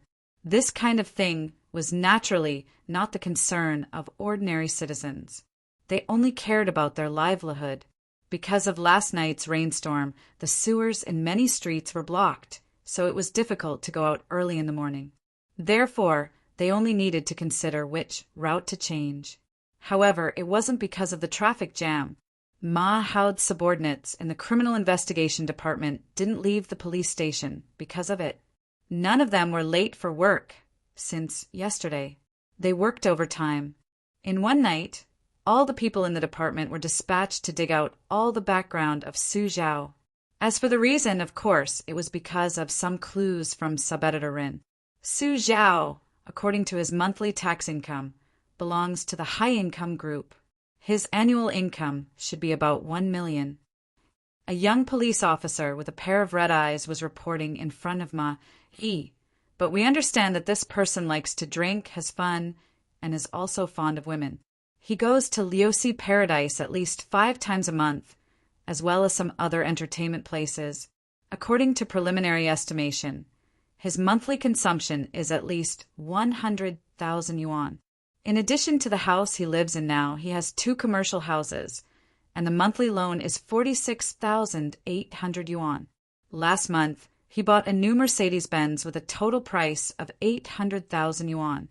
Okay, this guy must have a financial problem, but it's none of our business. Ma Hao shook his head. But looking at the gap between his consumption and income, we can be sure that this guy must have some other gray income. But this guy is the manager of the cram school. Such a cram school shouldn't do anything to make extra money, right? By the way, we also found out that Su Zhao rented a duplex villa in Jihao International under his name. According to the security guard, many cars were often parked next to the unit, but it seems to have stopped during this period. The lights in that unit haven't been turned on for almost a week. After a pause, the young officer deduced, "We suspect that Su Zhao will do something in this rented place." But it suddenly stopped recently. It seems to be about the same time when we started to investigate the cram school. Hoarse whisper, "Do you think we leaked the information?" Ma Hao frowned. "Do you think the people in the department will leak the news?" The young police officer shook his head. Ma Hao knocked on the table for a while. "There's no such thing as an impenetrable wall. The sponsor of the cram school is Dai Yukai, who is familiar with many influential people." Ma Hao didn't continue his words. For example, the leader he was talking to was a guy who liked to talk nonsense after drinking a few cups at the dinner table. There must be something fishy about that unit in Jihao International. Let 2 of your brothers serve it 24/7, Ma Hao said in a deep voice. "You need to be patient when handling cases. You can't be anxious at all. Under the premise that there is no evidence, you can only be more patient than the other party and wait for the other party to give themselves away." But Horse Whisper didn't expect that. He didn't have much time to wait. When the young police officer finished reporting and was about to send people out according to Mahoud's order, a police officer on duty in the lobby of the police station came to the department. Hoarse whisper, there's a man outside. He introduced himself as Su Zhao, and he said he would turn himself in. In front of the glass of the interrogation room, Mahoud looked up and down at Su Zhao, who was sitting in the room on the other side of the glass. Was this guy a bit abnormal? He crossed his legs and shook his head. He didn't look like a drug addict, but more like an old man who was listening to music. In fact, through the equipment in the interrogation room, this guy was really humming a tune at this moment. What did you say? Mahoud looked at the young police officer curiously. He pointed at Su Zhao and shrugged. Hey is the name of the song this guy is humming. It's a song from an industrial heavy metal band. Mahoud gave a start. He didn't care about industrial or agricultural. Hoarse Whisperer shook his head and walked directly into the room. He slammed the notebook on the table and sat down opposite Su Zhao. Su Zhao, right? I heard you want to turn yourself in. Mahoud said in a deep voice, who are you? Oh, Officer Ma, hello. Su Zhao sat up straight and cleared his throat. Well, you. Oh, you misheard me. I wanted to say that I came here because I committed a crime. Mahoud didn't show any expression. He rolled his eyes at this guy, opened the notebook and grabbed a pen. He lowered his head and was ready to record. Tell me, what crime did you commit? Bribery, organized sex activities, and sex with underage girls. Bribery and what else? Hoarse Whisper thought he misheard and raised his head in shock. Organized sex activities and sex with underage girls. Su Zhao said seriously, Officer, did you hear me clearly? Yes, I heard you clearly. Mahoud couldn't believe it. Is there something wrong with this guy's brain? Su Zhao, right? This is not a place to play. Do you know that every word you say will be recorded and used as evidence? Officer, I understand. I completely understand. Su Zhao nodded. I swear. What I am going to say is what I have done. Officer, I'm guilty. I'm being condemned by my conscience. I want to confess all the bad things I've done. I want to expose the evil that's hidden in the dark. I want to return the world to a bright and peaceful world. Stop. Mahoud waved his hand. Are you a storyteller? Are you trying to fool me? I wouldn't dare. I wouldn't dare to trick you, even if I had 100 guts. Su Zhao quickly waved his hands. Mahoud stared at this guy for a while, then sighed. Tell me everything. Yes. Su Zhao let out a sigh of relief and said, First of all, we lure the students with money and grades by selecting students from cram schools. As long as the students are willing, we will have enough customers.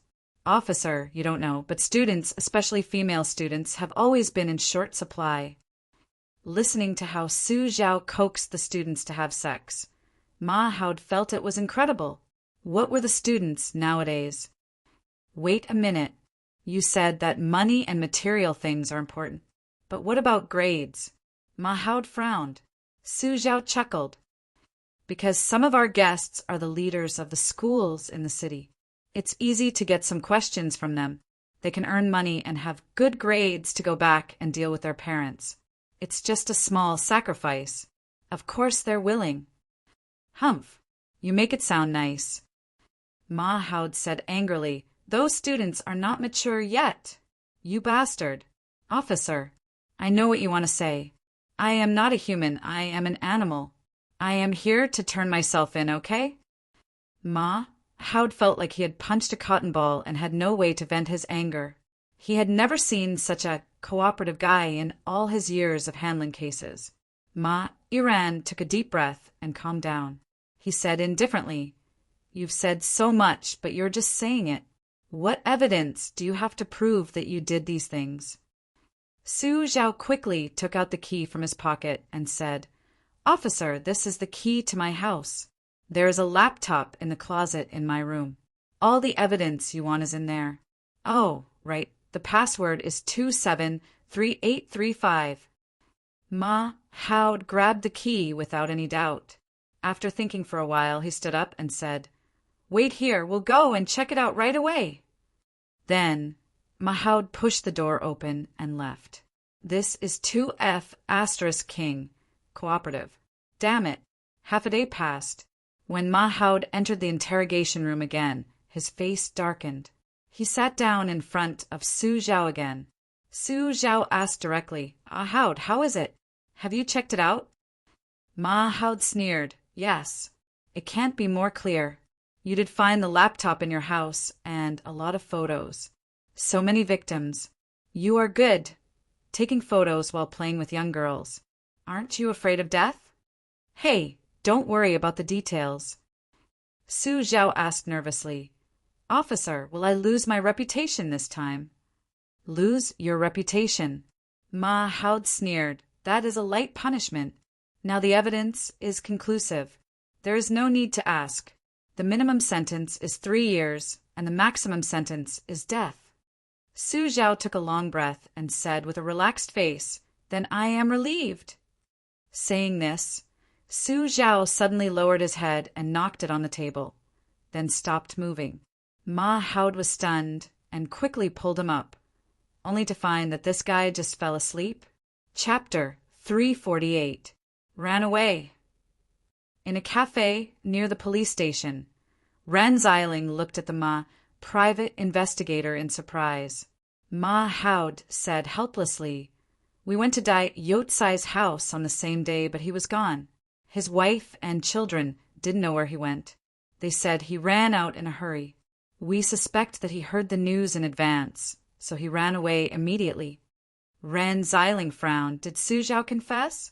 About the suicide of the students? Mahoud shook his head. No, he didn't.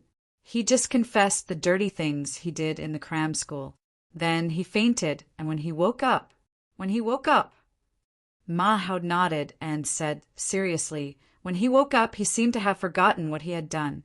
He was very surprised and even said that we had wronged him. Until we showed him the things we found in his house and the interrogation video, he looked like he had seen a ghost. He didn't believe that the person in the video was himself. He turned himself in, fainted after turning himself in, and forgot after waking up. So weird? Ren Xiling opened her mouth. Could this kind of thing really happen? If she hadn't known Mahoud for so many years, she would have thought that she was reading a nonsense novel. Let's not talk about Su Zhao's abnormality first. Anyway, he is now in the detention room. He can't escape. The things we found in his house can at least put him in jail for the rest of his life. Mahoud frowned. The point is, he shouldn't have a close relationship with the students who committed suicide. We have checked his itinerary, and he happened to be on a business trip when the 2 students committed suicide. Old Ma, do you think that this guy threatened the students with the things he had, so they couldn't bear the pressure and were afraid that others would know about it? But it's impossible for 5 people to commit suicide in a row, right? You're right. Ren Xiling nodded, then shook her head. But I didn't expect that Dai Yukai and Su Zhao would be involved in this case. You've made a great contribution to the investigation. Treat me to a meal. Mahoud sighed and said, "Don't even think about it. My head is about to explode. You don't know what kind of people are buying this kind of service from Dai Yukai. This isn't as simple as a simple organization. There are many more transactions behind the scenes. I suspect that Dai Yukai is just someone else's chess piece, and there is someone else controlling everything behind the scenes. I'm afraid there's a greater interest involved." Ren Xiling asked in a low voice, "Who are the customers?" Mahoud glanced at Ren Xiling and said expressionlessly, "I can tell you the details of the case. Anyway, I know you won't write nonsense. But regarding this, I really can't reveal anything to you. This is an order from the higher-ups. Otherwise, how do you think Dai Yukai can run so fast?" "All right." Ren Xiling nodded. Since Mahoud also wanted to keep his mouth shut, it could only be said that there were too many things involved behind this. Sub-editor Ren also understood the principle of propriety. She sighed. But if the suicide case is not related to Dai Yukai and Su Zhao, who else could it be? By the way, Have you confirmed that these 5 children were all tempted by Su Zhao to do this? Except for Gu Jiajia, the first 4 were all tempted. Ma Haod looked at the time and said, I can't talk with you anymore, I'm in a hurry. I'm going to close this cram school first. Just like the last time. Let's see if we can find anything new. Ren Xiling shrugged. Go ahead, I'll pay the bill. I hope you have good news and can give justice to these children as soon as possible. Ma Haod smiled bitterly. I don't know how these children's parents feel when they know that their children did this kind of thing. Ren Xiling was silent. This was not a topic she wanted to talk about in detail. Under the iron window, Su Zhao was still frightened. His eyes were bloodshot, and there were 2 big dark circles under his eyes. He had hardly slept these days. No matter how hard he scratched his head, he still couldn't understand why he had come to the police station and even said those words. He only remembered that he fell asleep after drinking the night before. When he woke up, he found himself in the interrogation room. Why did he turn himself in? Those evidence were left deliberately to guard against Dai Yukai. If Dai Yukai turned against him one day, he would have the capital to deal with Dai Yukai. As for the photos of the underage girls, he admitted that it was one of his hobbies. It wasn't that he didn't know what awaited him once these things were exposed, but it was more like a demon in his heart than a hobby. But it shouldn't be. It shouldn't be. Su Zhao kept asking himself this question in the detention room these days. Did he turn himself in because he couldn't stand the torture? What he had said in the interrogation video was nothing more than a fart. If he really had a conscience, he wouldn't be so painful and frightened now. Would he spend the rest of his life in prison? The rest of his life? Su Zhao looked out of the iron window, feeling like he was dreaming. He couldn't understand why he turned himself in. Why? Su Zhao knocked his head against the wall of the detention room again and again. How could this happen? His life is over. In the lobby of the club, Ding Dong Sheng sneered at the negotiation table near the cupboard.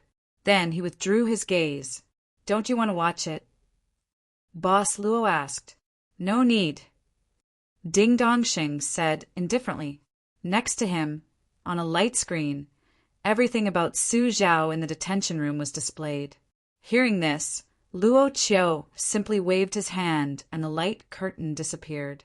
Luo said indifferently, the evidence found in his home is enough to put him in prison for the rest of his life. Guest, your request for his reputation to be completely destroyed can be considered completed. Su Zhao, on the other hand, is a typical prodigal son. Spending the rest of his life in prison is worse than death for him. Are you satisfied with this kind of pain? Ding Dong Sheng didn't say a word. He threw the box with the bronze plate on the table again and stood up. This is yours. Luo glanced at the box on the table and didn't touch it. He just said softly, Thank you for your patronage. You don't have to say it so nicely. Ding Dong Sheng said coldly, You are no different from Su Zhao. You are willing to do anything for your own interests. We are doing business, so we won't deny it. Luo said indifferently. It's good that you admitted it. Ding Dong Sheng sneered. Then tell me why you didn't tell me that Rongrong's death had nothing to do with Su Zhao. First of all, Luo raised his head and said slowly, Everything here is paid. We are not obliged to reveal things that you don't know. Second of all, I have already told you that the police are investigating Su Zhao's case.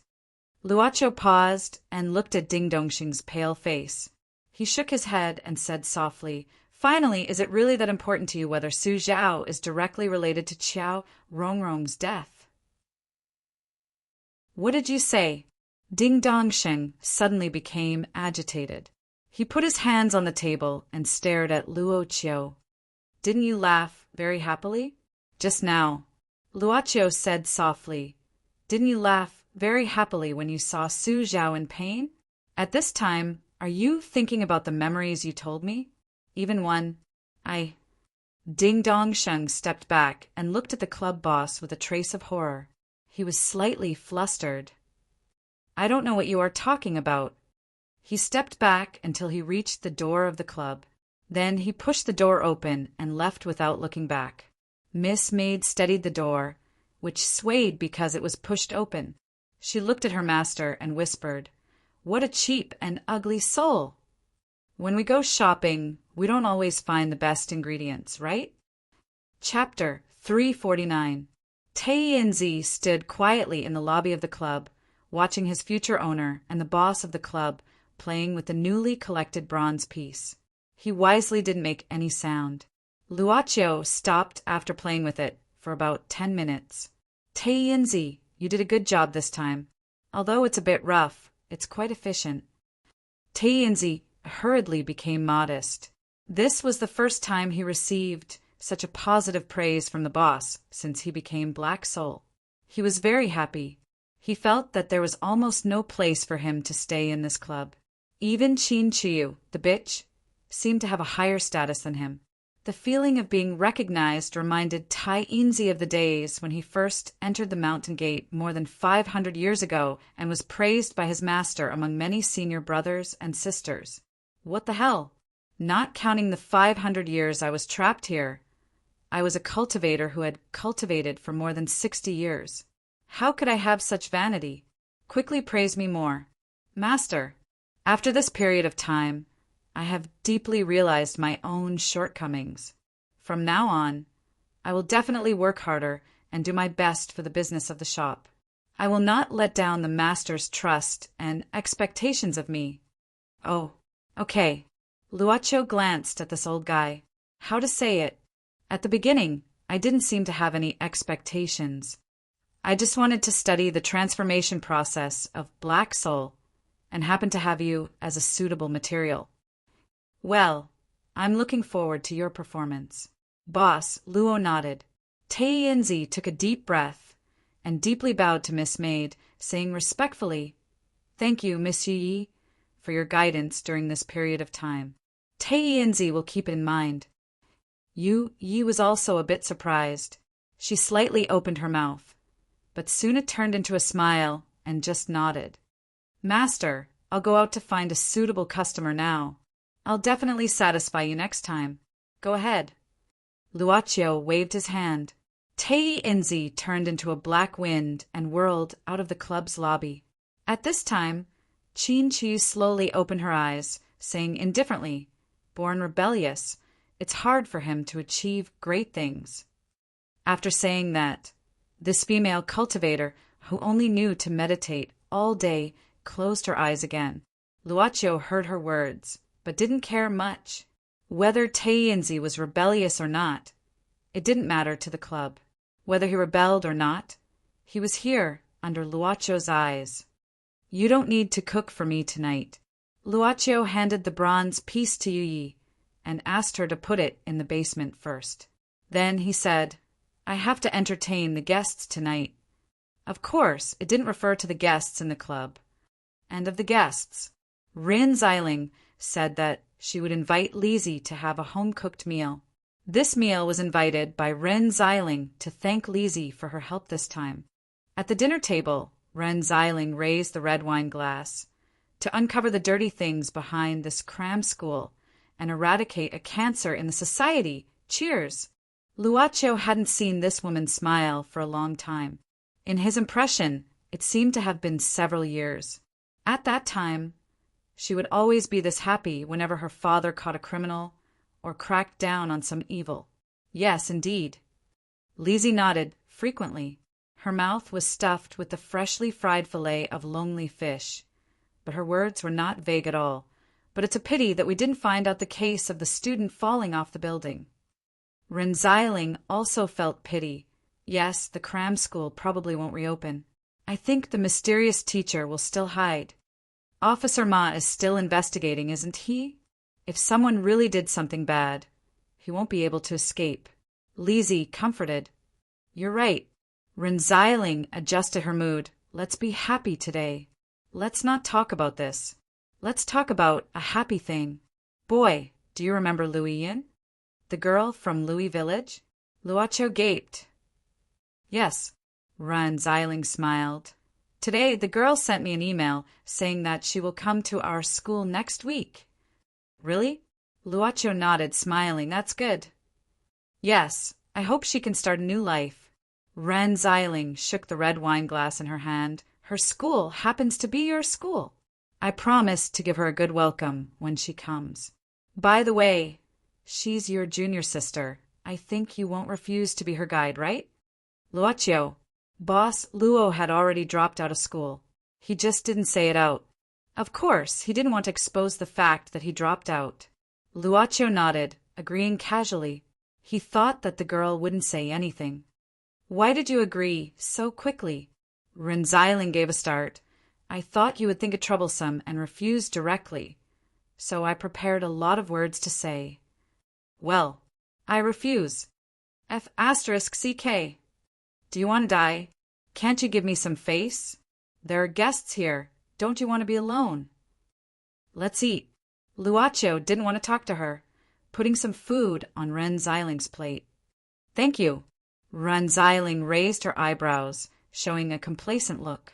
Was this a family? Lizzie looked at the conversation between the two people. Some things that she couldn't feel seemed to have started to spread at the dinner table from the beginning. It made her feel a little overwhelmed instinctively. Lizzie, why did you stop? Don't you like to eat? Why, it's not to your taste. Ren Xiling asked after looking at the food at this moment. Lizzie quickly waved her hand and said, No, Sister Rin, your family's Luocho's food is really good. For so many years, I've only eaten a few dishes with this taste. I just don't want to eat it all at once. Taste? Rin Xiling gave a start. What kind of taste? Lizzie held the bowl in her hand, showing a trace of nostalgia, and said softly, the taste that can make people feel warm after eating it. This. Ren Xiling gave a start, took a bite, chewed for a while, and said, Is it because of the chili? Lizzie didn't know why, but she laughed out. You're so nervous. Ren Xiling shook her head and said casually, Eat more if you like it. You can come to eat more often.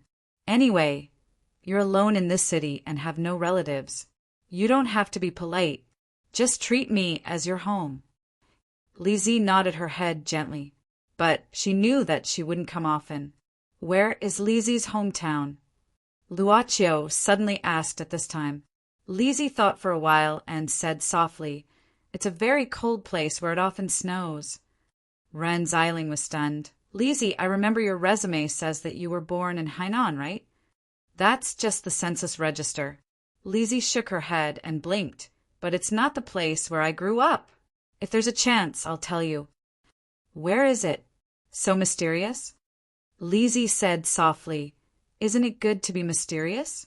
If I'm a little mysterious, maybe you'll remember me. What are you talking about? You're talking as if you'll disappear suddenly. Ren Xiling shook her head and said, Well, let's not talk about it. Let's eat. Lizzie said, Okay. It took a long time to finish the dinner. When leaving, Lizzie declined Ren Xiling's request to send her back and went downstairs alone. She was used to being alone most of the time. He could eat by himself, sleep by himself, and stay in that small rented room by himself. He could also stay there by himself and not go out for half a month if he had nothing to do, but he would not stay in the same place for too long. Finally, she turned around and looked at the floor where Ren Xiling's house was located. Looking at the dim light that seemed to bring a little warmth to the cold night sky because of the recent rain, Lizzie said to herself, Why don't we stay here for a while? She suddenly smiled and took out an orange-flavored lollipop from the bag.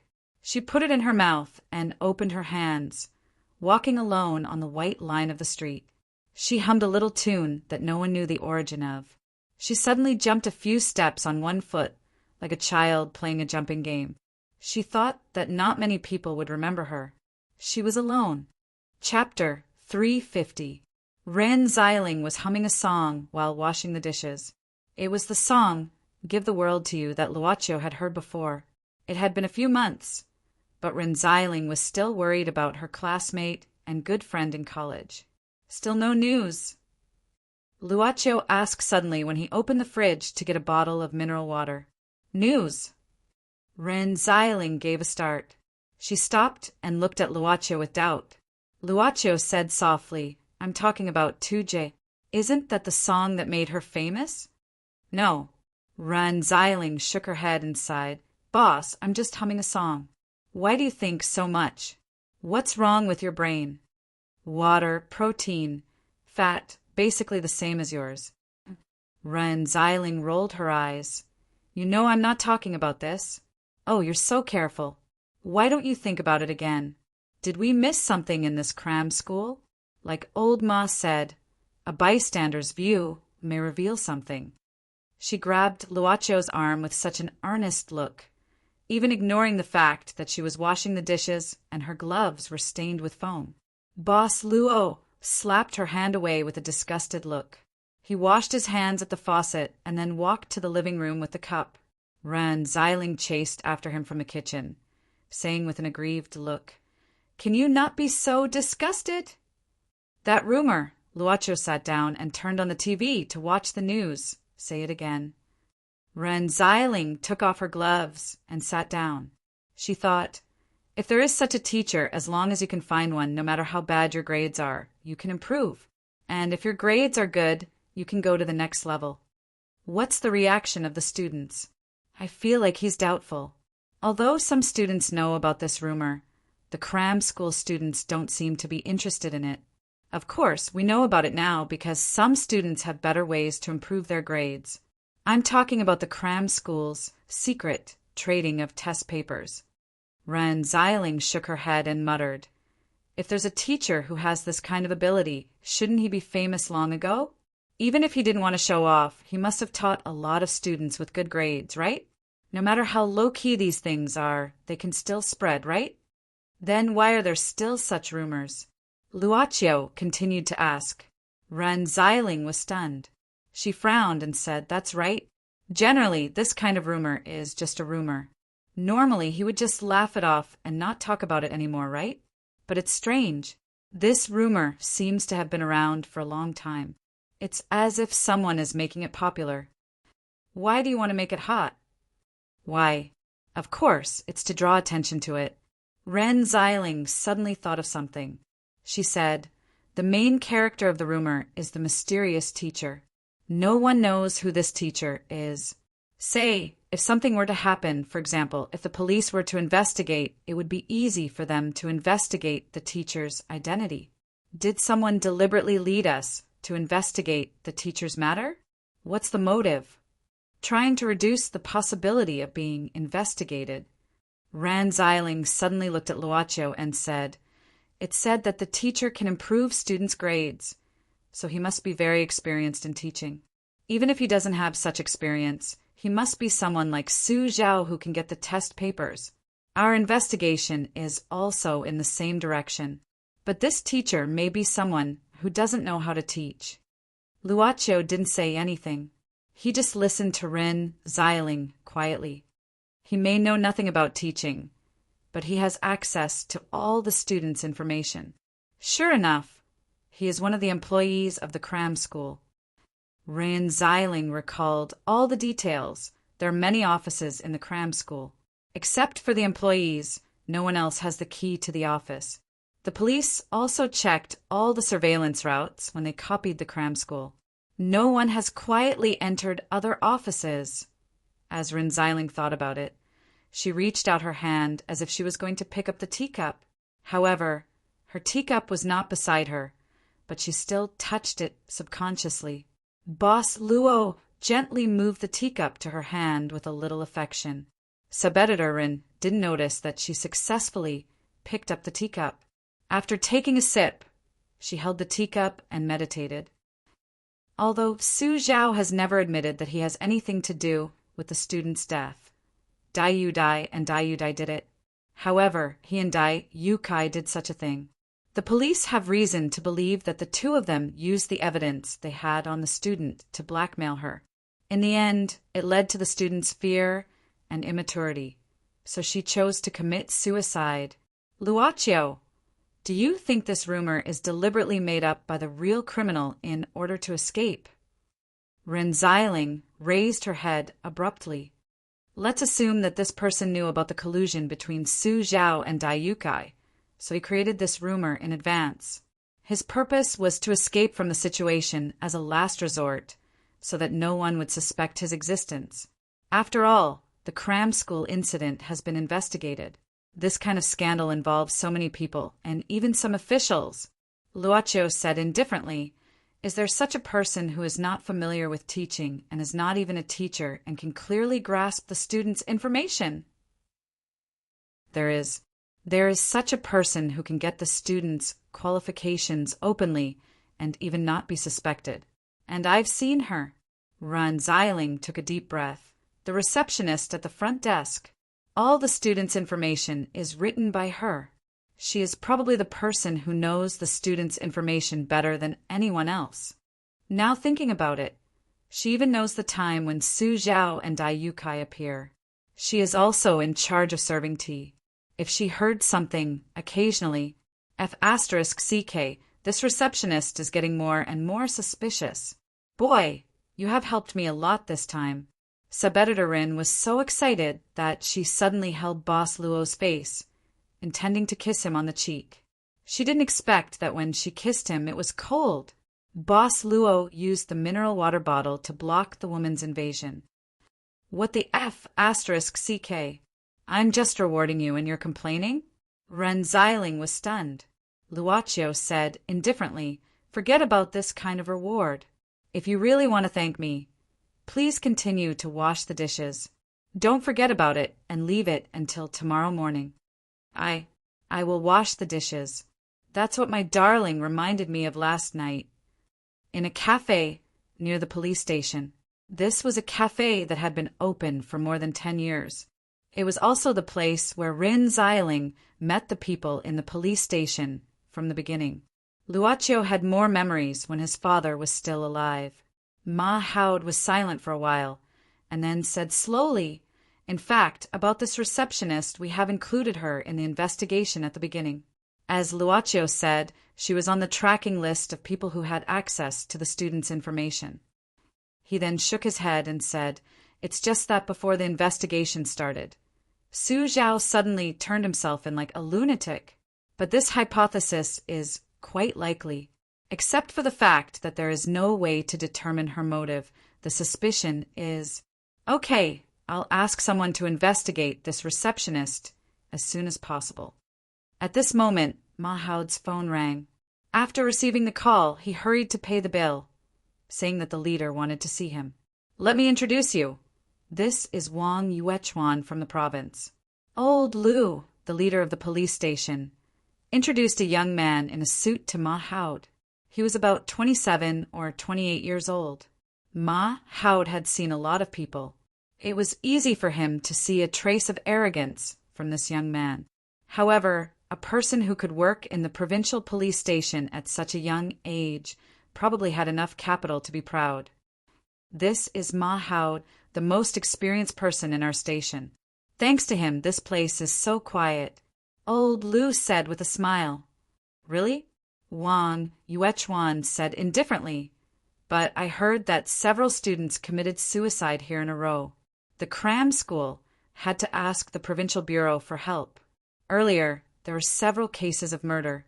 Even a child skeleton was dug out from the nearby university. Can you call that quiet?" Old Lu was embarrassed. He cleared his throat and looked at Ma Haud. "Comrade Wang is here to thoroughly investigate the cram school. Ma Haud, you have to cooperate with him. Don't be lazy, okay?" Chapter 351. Su Zhao, Dai Yukai, the students and staff of the cram school are all here. Ma Haud put a thick stack of documents in front of Wang Yuechuan, and then said, "Anything else?" "No," Wang Yuechuan said. "Is this room usually quiet?" Ma Haud glanced at this place and said, "It's quiet. It's usually used for meetings, so of course it's quiet now." "That's okay." Wang Yuechuan nodded. "I'll just read the documents here. If I need anything, I'll inform you." "Whatever you like." Ma Iran shrugged and left the conference room. Of course, he closed the door with a little force. Outside the door, a group of young police officers hurriedly walked to the side of the private investigator and asked curiously, Ma Iran, who is this guy? He seems to be very arrogant. More than arrogant. I saw him walk in with his eyes wide open. He didn't even look at us. Ma Howd snorted. Are you gossips? Don't you have a job? Are you all free? Do you want to patrol the street? The group of young police officers immediately dispersed. Ma Howd went back to his room and opened the curtains. He could see the situation in the conference room. Ma Iran smoked while looking at Wang Yuechuan's back. Time passed very quickly. It's been almost 2 hours. Ma Howd hammered his waist and found that Wang Yuechuan didn't move for a long time. He couldn't help but feel surprised. This guy was really serious. Suddenly, Wang Yuechuan stood up and opened the door of the conference room and waved to Ma Howd's office. Ma Iran, who was smoking and playing Minesweeper on the computer, was stunned. My record. Almost. What's the matter? Comrade Wang Yuechuan. Ma Yi tried to make his voice sound less bitter. My record. Wang Yuechuan walked to the table in the conference room and pulled out a file. He opened it and said, Officer Ma, although the forensic department determined that the 5 students all committed suicide, why didn't you suspect them because they were all cram school students? Isn't it already under investigation?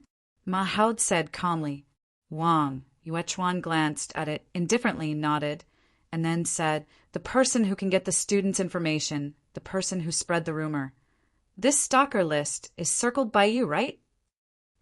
Is there a problem? No, this is a good circle. Wang Yuechuan nodded and said, however, we can make it smaller. Let's not talk about the motive. Why did Su Zhao suddenly turn himself in? Have you ever thought that the criminal deliberately made up such a rumor to mislead you? I'm not a teacher. For example, this.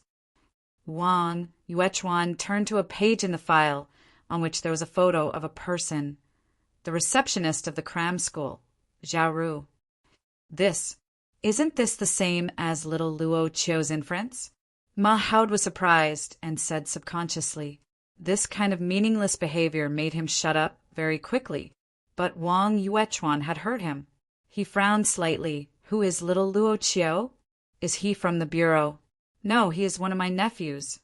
Ma Howd shook his head and said, Is he from our system? Wang Yuechuan asked again. Ma Howd could only shake his head. Wang Yuechuan suddenly gave him a feeling of a viper, which was frighteningly sensitive. He even knew what this guy would say next, so he said, Don't worry, I didn't reveal any information about the cram school. I know the rules. But in the end, we need to be flexible when investigating a case, right? I'm just looking for a bystander to liven up my thoughts. This kid is also a family member of our system. His father used to be a member of our bureau, but he died in the line of duty a few years ago. I don't care about the dead, and I'm not interested in what kind of person his father was. Dying in the line of duty can only prove that this person did his duty as a police officer. But I don't think his family members can have any privileges. What's more, he didn't protect himself in the line of duty. Obviously, his ability as a police officer is not good enough. Wang Yuechuan said expressionlessly, As for you, Officer Ma, as a police officer, I doubt your ability if you still rely on an outsider, even if you have done a good job. Ma Howd couldn't control his temper after hearing this. He was not afraid of God. When he was unhappy, he could directly confront the leaders of the bureau. But in his heart, there was still something sacred that couldn't be violated. With a sullen face, he approached Wang Yuechuan and said in a low voice, What do you know? Do you know what Brother Luo is like? Do you know how many people he has arrested? Do you know that when we were investigating a case, you were just a kid wearing open-crotch pants? What makes you say that his ability is not good enough? Officer Ma, according to your age, when you started investigating a case, I was indeed just a kid. Wang Yuechuan said indifferently, but at least when I'm investigating a case, I don't hide in my room to smoke or play computer games. I'm just livening up my thoughts. Do you understand? I don't have any opinion on your way of thinking. Wang Yuechuan gently tapped the document in his hand, I'm just giving a suggestion, and I hope you can accept it. If I offended you, I'm sorry, I'm a straightforward person. As for this brother Luo you mentioned, I'll take some time to look at his information. If I'm wrong, I'll apologize to you. But I always think that a police officer who can't protect himself is not a good police officer. Ma Hao took a deep breath to control his emotions. Young man, there's nothing wrong with being arrogant. I hope you can let me appreciate you until the end. And I also hope that you're a good police officer who can protect himself at any time. I will, Wang Yuechuan said indifferently. Ma Iran took the document and walked out of the conference room without saying anything. Since there was no common language between him and this guy, he didn't want to communicate with him except for work. Before leaving the station, Ma Hao shook his head and couldn't help thinking, but it's so annoying. This guy will suffer sooner or later. Hey, find out where Zhao Ru lives for me. He quickly made a phone call. Now that the provincial government had assigned someone to follow up on the matter behind the cram school, Ma Ili felt that what he needed to do was to investigate the 5 suicide cases. Although those students had done something wrong, they shouldn't have died like this. Ma Iran just thought that he needed to seek justice for the victims. On the 29th, 9:00 in the evening, get on the 3rd intersection next to the old station. 2 seats. Here's the receipt. Pay the deposit first. Shan Meihuan quickly gave the man some deposit and took the receipt. Then she lowered her head and walked away quickly. She thought that it was better for her to leave the city as soon as possible. Today, when she turned on the phone and checked the caller ID and text messages, she knew that Gu Feng had reported her missing. She couldn't appear again like this, and she couldn't let others know that her son was still alive. This was a pheasant car out of the province. She didn't need to register with her ID card to buy a seat. She had to start over somewhere else, just like when she left that family and came to this city with her son. He wrapped himself in his clothes. After the rainstorm, it was still drizzling and a little cold. Shin Meihuan suddenly turned around and looked behind her. Other than knowing that Gu Feng had reported the case, there was another reason why she was in a hurry to leave. She had a feeling that someone was following her these past few days, making her feel inexplicably uneasy. She didn't know who was following her, but when she turned around, she didn't see anyone. Chapter 352. For her, life was very simple, or it was always the same. Go to work, get off work. Smile, silence. Go home. For Zhao Ru, if she had to describe her life with a color, it would be the color of the wall that had been there for decades. But apparently, she was a fastidious person. In this rented apartment, which was less than 10 square meters, there were many places that were fastidious. The wallpaper was newly arranged by himself. Although it was old-fashioned, the floor was spotless. Although it looked rusty, it didn't make a harsh sound when it was pushed open. Presumably, there were many potholes left on the walls of this small room due to lack of maintenance, but they were all covered up with some simple decorations. At this moment, she was cooking for herself. There was no kitchen here, but she could still make a space for cooking if she put in some effort. But when she was cutting vegetables, she suddenly heard the sound of knocking on the door. Theoretically, no one should have come to look for her at this time of lunch. Are you Mr. Ma? When she opened the door, Zhao Ru was surprised to see one of the students of the cram school. 2 days ago, she had also learned of Mr. Ma's other identity. Yes, she knew his identity. 2 days ago, he came to the cram school with a search warrant with a team of police officers. Oh, you are Officer Ma. Zhao Ru opened the door. What can I do for you? But obviously, she didn't consider letting this undercover police officer join the cram school before he made such a request. Well, we have some questions for you, Miss Zhao. Ma Hao smiled. However, as a seasoned police officer, he had already sensed that the other party had vaguely adopted a defensive posture. He glanced over Zhao Ru. The space inside was not large, so he easily saw a corner of a suitcase on the ground, which seemed to be opened. Ma Hao said indifferently, Are you cooking? Did I disturb you? Oh, nothing. Zhao Ru nodded, subconsciously grasping the necklace pendant around her neck. It was an ordinary, simple, and crude black crystal pendant. Ma Hao suddenly felt a little absent-minded. He subconsciously pinched the space between his eyebrows, feeling a little tired. Zhao Ru continued, "Anyway, I'm alone. What else do you want to ask, Officer Ma? I remember that the last time you came, I already gave you a detailed answer. Is there anything I missed? Is it convenient to go in?" Ma Hao suddenly asked. Zhao Ru said indifferently, "Please wait a moment. I have to tidy up the room." "I understand. I'll wait." Ma Hao nodded. For a single woman to rent a small single room, there must be a lot of content inside. Of course, Ma felt that it was better to avoid them. Zhao Ru closed the door and then opened it again. However, she asked Ma Hao to take off his shoes. Obviously, she was a clean girl. Ma Hao thought. The suitcase was no longer on the ground. Instead, it was closed and placed against the wall. "Miss Zhao Ru, how long have you lived alone?" "Officer Ma, do I have to answer this kind of question?" "Nothing, I'm just curious."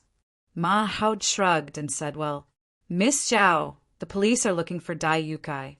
I don't know if he has looked for you in the past 2 days, or if you have heard any news about him. Don't get me wrong, we don't suspect you. We just want to tell you as a matter of routine. After all, you are his acquaintance." Zhao Ru was stunned and let go of the pendant. She thought for a while and shook her head. "Boss Dai? I don't know. I'm not familiar with him. Besides, I'm just a receptionist. How can I be familiar with the big boss?" Ma Hao nodded. "Well, I'm just here to inform you. Miss Zhao, if you have any news, please tell us immediately." Zhao Ru smiled. "I know, Officer Ma. Oh, I forgot to pour tea for you." "Oh, it's okay." Ma Hao said casually, "I'm leaving now. I have to go somewhere else. I'm just passing by. Sorry to disturb you. Let me walk you out." Zhao Ru nodded with a smile. Ma Hao went downstairs and walked to the car. The young policeman in charge of driving asked curiously, "Ma, did you find anything?" Ma Hao frowned and said, "I saw her suitcase was open before I came in. Then she put it away when she went in. This woman's house is very clean. In fact, there is no need for her to keep me away." "Well, this Zhao Ru may want to leave. You call back and ask someone to check the records of all the stations and airports." "Got it." Ma Hao glanced at the rearview mirror and pointed to the front. "Drive the car to the front and then come back. We'll get off the car and ask someone who knows Zhao Ru. This woman is still watching us. She's so careful. It seems that there is something wrong." The young policeman also glanced at the rearview mirror. Ma Hao suddenly pinched his eyebrows and shook his head. "Ma Hao, are you tired?" The young police officer joked. "Could it be that you're tired from staring at the comrade from the provincial bureau today?" He had been following Ma Hao for some time. He knew that Ma Hao seldom opened the curtains. "Stop talking nonsense. Just drive." Ma Hao rubbed his eyes and said impatiently. The car hadn't gone far when the young police officer suddenly said, "Hey, Ma, isn't that the son of Brother Luo that you always talk about?" Ma Hao found that it was indeed Luoqiu. Luoqiu was sitting alone at the bus stop with a bag of things. "Wait for me." Ma Hao got off the car. Luoqiu took off his headphones and turned around when he felt someone patting his back. He showed a surprised expression. "Uncle Ma, why are you here?" "Oh, I happened to pass by while I was working on a case. I saw you, so I came over to call you." Ma Hao smiled and said, "What about you? Why are you here? Don't you have class?" "There is no class today." Luoqiu said casually, "I heard that there is a good fruit market nearby, so I came to buy some fresh durians." Ma Hao sat down and laughed. "No wonder I smelled a fragrance from afar. Xiling likes to eat durians the most. You are so considerate. Don't you like to eat it too?" Luocio said softly and took out a box of peeled and packed durians from the bag. You're still working on a case at this time. You probably haven't eaten yet. Eat this. I won't be polite. Ma Howd gladly took the box and opened it without hesitation. He ate a piece of it. Sweet. Fragrant. I will buy one later. Mahoud showed a satisfied look and stretched. And I feel refreshed all of a sudden. I was a little dizzy just now. I am really hungry, right? Luocio, your food came at the right time. He seemed to have just taken a shower. He felt refreshed all of a sudden. The tiredness and even the nausea in the car disappeared at once. Really? That's good. Luocio smiled and stood up. The car is here. I have to go now. Oh, come to my house for dinner when you are free. I will ask your aunt to cook your favorite braised lion's head in brown sauce. In the car, before closing the door, Boss Luo just turned around and nodded slightly. Ma, we have also asked Zhao Ru's landlord. This woman has no friends. She seldom goes out except for work. It seems that no one has seen her with a boyfriend. We have also asked Xiao Lu, another receptionist of the cram school. Zhao Ru almost never talks about personal matters during working hours. She is very serious about her work. She often stays to complete the receptionist's work after work. We have checked the street CCTV near Zhao Ru's apartment. We found that she went out last month on the 2nd, 17th, 20th, and the 6th of this month. She didn't come back until 12 o'clock. When he heard this, Ma Howd was stunned. Number 17, 20th, 6th of this month? Yes, it's the same time when the students fell off the building. At the same time, a policeman rushed over and said directly, Ma, we have found it. Zhao Ru did buy a train ticket to Yunnan. But when we checked her ID records, we found that she was not born in Yunnan. She has no relatives in Yunnan. When did she buy it? 3 days ago. Isn't that the day when we copied the cram school? Mahoud frowned. When will she leave? The train leaves at 5 o'clock this afternoon. There are less than 70 minutes left. The policeman frowned. Ma, what do you think we should do? Mahoud stood up immediately. What do you mean by what should we do? Just find an excuse to stop the person from leaving first. If she really leaves the city, it will be troublesome to find her in the future. She bought a train ticket on the same day. This woman is getting more and more suspicious. I'm afraid that she has done something wrong. Ma Hao didn't even smoke at this time. He just felt that his whole body was full of energy after eating a box of durian at noon. He was still full of energy until now. The policemen hurriedly prepared the car and were ready to leave. Wang Yuechuan, who stayed in this department, only glanced at them indifferently. After that, he did not move and continued to sit alone in the conference room. He took a moving blackboard and pasted a lot of pictures on it. He drew intricate lines as if he was thinking about something. Before getting on the car, Ma made a phone call secretly. Hello, is that my wife? I won't come back for dinner tonight. Did you make soup? I'll come back later. I promise to drink it up. Oh, if you have time, you can go to Xinfeng Road. I heard that there is a fruit market. The durians there are good. Okay, I'm getting on the car. Ma happily got on the car and drove off. To be continued. Chapter 353. The train to Yunnan Dali is about to start. Passengers who have bought tickets, please go to platform 13. Please take your belongings with you. Please. Zhao Ru lifted her suitcase and stood up from the chair in the waiting hall. Gashi habitually looked at her surroundings and prepared to walk to the platform. However, she quickly stopped and walked in another direction expressionlessly. Among the crowd, she saw a man whom she had met a few hours ago. Of course, there were several other people beside him. Their eyes were obviously different from those of ordinary passers-by. Therefore, Zhao Ru could easily infer that these people were the same passers-by she knew. They were all police officers.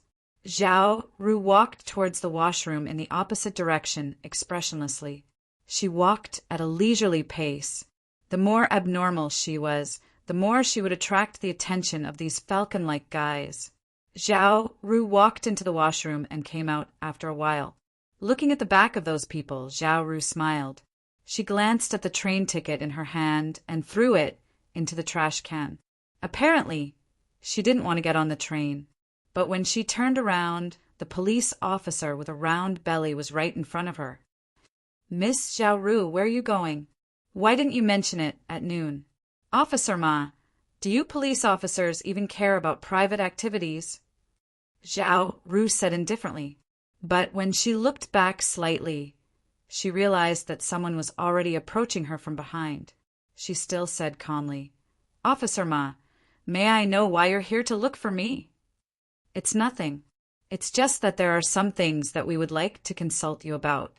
We would like to invite you to come back and chat with us." "Officer Ma, I'm afraid I can't get on the train."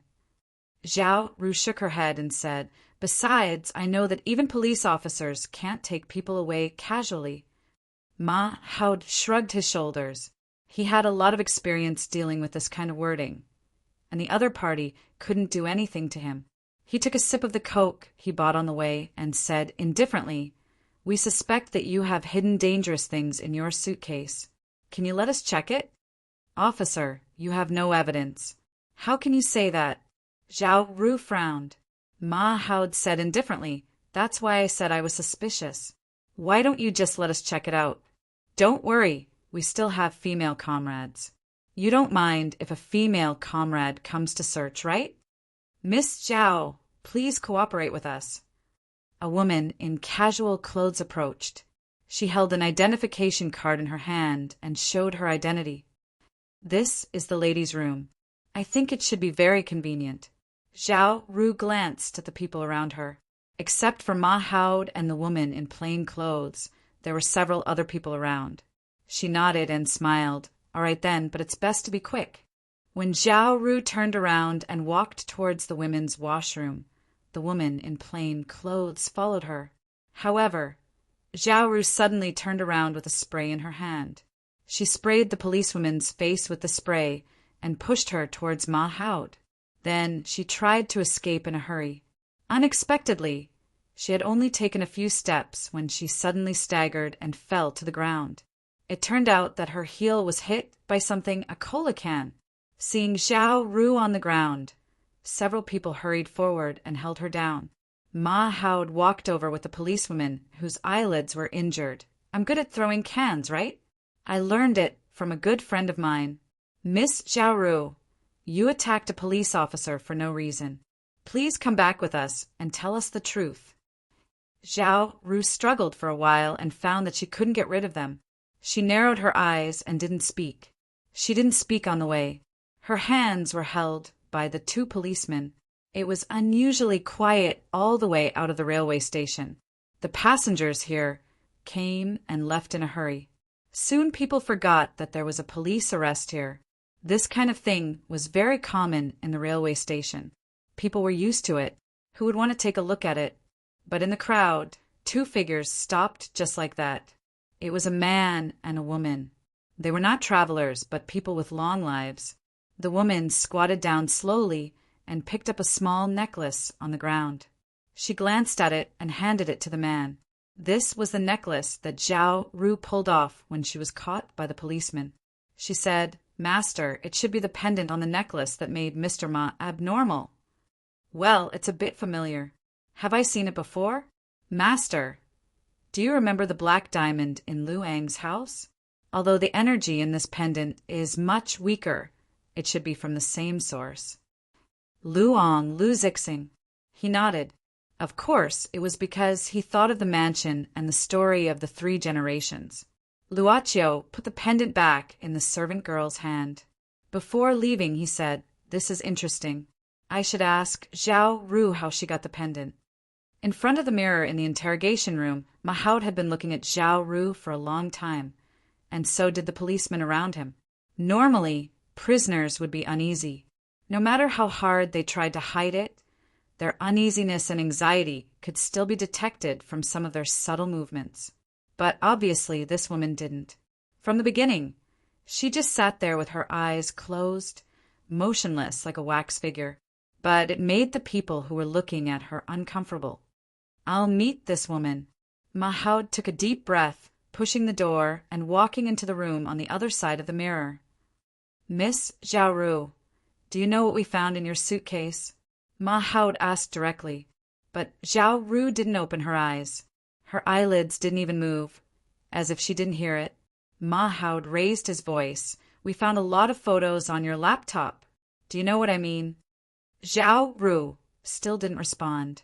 Mahoud snorted. In addition, there are some photos on your mobile phone. I don't need to tell you the time, right? They are the photos of the scene of the students who committed suicide by jumping off a building. Good job, Miss Xiaoru. You arrived at the scene earlier than us. And the photos are so clear. Officer Ma, what do you want to say? Xiaoru opened her eyes slowly. Mahoud suddenly pounded the table like the thunder god. Tell me, how did you force these students to commit suicide? Did you use the photos in your hands to blackmail them? Where's the evidence? Evidence! Mahoud shouted. Those photos in your laptop, except for the dead ones, there are other illegal activities of the students. Do you dare to say that you didn't take those photos secretly? And why did you go to the scene? We have checked the CCTV of the streets around you. You usually don't go out. Why did you go out at night? Xiaoru smiled and said indifferently, Well, Officer Ma, you have checked so much and found me so quickly. I really admire your ability. She sighed and said indifferently, I admit that I did come into contact with these students and I did threaten them, but I just asked them for some money. I don't know why they committed suicide. Let's put it this way, they were afraid of being found out by others and couldn't bear the pressure. Nowadays, students are too weak to bear the pressure. You dare to say that you didn't force them to commit suicide? Mahoud said angrily. Then why did you come to their house before they died? That was the time of the transaction. Is it always so coincidental? You threaten one and then another one commits suicide? I secretly followed them and took pictures of this kind of thing for the sake of money. Since I didn't get the first one, of course, I have to take the second one. Xiaoru shrugged. I can only say that I'm unlucky. Officer, didn't you prove that they all committed suicide? You can say that I blackmailed them, but please don't say that I killed them. This was the most troublesome thing for them. They knew that Xiaoru was the one behind the scenes, but they couldn't find any evidence to prove that she forced the students to commit suicide. If the truth was the same as what she said, the students committed suicide because of fear. In short, the court always needed definite evidence. 5 lives. These were 5 human lives. Don't you have any burden at all? Are you cold-blooded? It's easy to say. Officer Ma. Xiaoru said indifferently, Why 5 lives? Do you want to make a false case? Chen Yuli, Zhou Mingxian, Qiao Rongrong, Li Hao, Gu Jiajia. Mahoud pounded the table angrily. Didn't these 5 students commit suicide because of your blackmail? Officer, I admit that I blackmailed the first 4 students. But I repeat, their deaths have nothing to do with me. Besides, the last one you mentioned has nothing to do with me. I didn't blackmail this person. How dare you say that? Isn't Gu Jiajia also a student of the cram school? Xiaoru sneered. Didn't you check my stuff? Did you find any information about this student? Besides, since I admitted that I blackmailed him, I won't lie. I don't know why the last student you mentioned died. You. Mahoud took a deep breath and said, Continue to sit down. We will definitely pry your mouth open. Ma, I've checked the information in Xiaoru's notebook. After comparing the information in Xiaoru's notebook with the information in Su Zhao's house, we didn't find any information about Gu Jiajia. He shouldn't have participated in the cram school. And Xiaoru's mobile phone didn't have any photos of the dead students. And Mahoud was stunned. And what? On the night of Gu Jiajia's death, the surveillance camera didn't show Xiaoru leaving. Mahoud frowned and said, Could it be that the child really committed suicide? Chapter 3:54. In the office, a group of policemen were discussing Zhao Ru's case. This woman is too cunning. The policewoman whose eyes were hurt by the spray at the train station said angrily.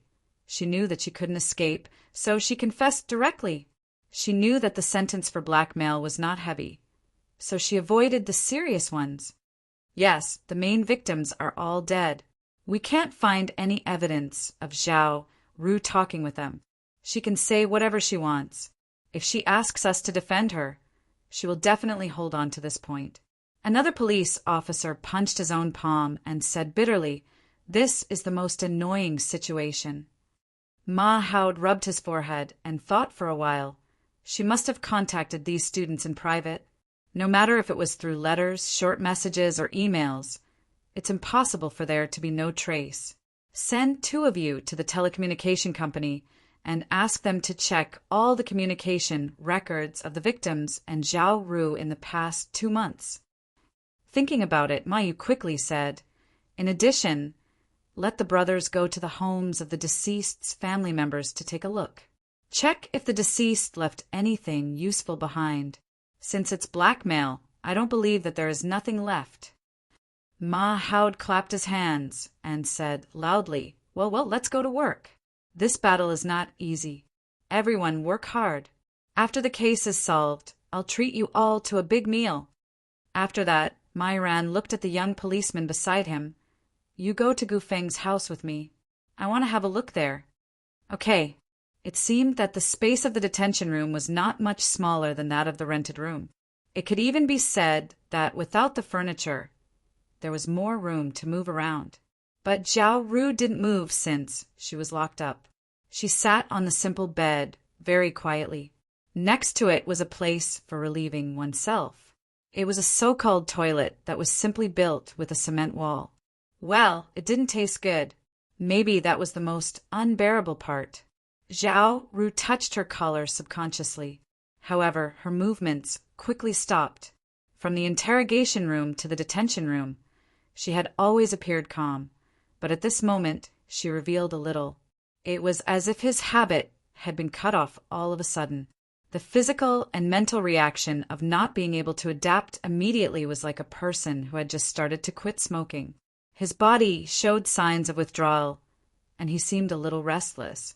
She stood up and looked at the empty bed. Then she squatted down and looked at the bottom of the bed, which was also empty except for dust.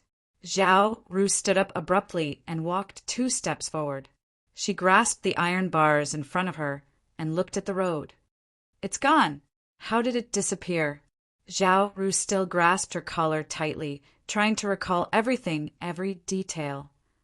"Are you looking for this?" However, at this moment, Zhao Ru heard a pleasant voice behind her, a woman's voice. She immediately turned around. Under the dim light of the detention room, she saw a woman who pretended to be abnormally strange, but seemed to be fatally beautiful. His sapphire blue eyes were like the sea, as if they could swallow her up at any time. Zhao Ru could not move her eyes away from the necklace hanging between her fingers. Instinctively, Zhao Ru walked forward and reached out to grab the necklace. But obviously, she couldn't get the necklace back so easily. Mississippi Maid stepped back lightly. It was just 1 step, but it was just enough to make Zhao Ru miss the target. "Give it back to me. You didn't ask me who I am and why I'm here, but the necklace." Mississippi Maid slightly mentioned the necklace and smiled. "It seems that it's really important to you. Or you've been relying on it for a long time. Have you been wearing it for a long time?" Zhao Ru suddenly shivered as if she had been drenched in a cold rain and then blown by a cold wind. She suddenly stepped back and stopped when she hit the iron bars. The iron bars were not opened. She remembered that the detention room was empty when she came here. How did this weird woman get in? She saw the woman walking towards her slowly. Zhao Ru was frightened. She said in a trembling voice, What do you want to do?" The servant girl stood in front of Zhao Ru. She reached out her hand and gently touched Zhao Ru's chin. "Don't be nervous. I won't hurt you. Relax." Mississippi made suddenly open her mouth and blew. Zhao Ru felt a breeze on her face and was absent-minded. Seeing Zhao Ru's reaction, Yu Yi smiled with satisfaction. She held Zhao Ru's hand and led her to the bed in the detainment room. Then she sat down.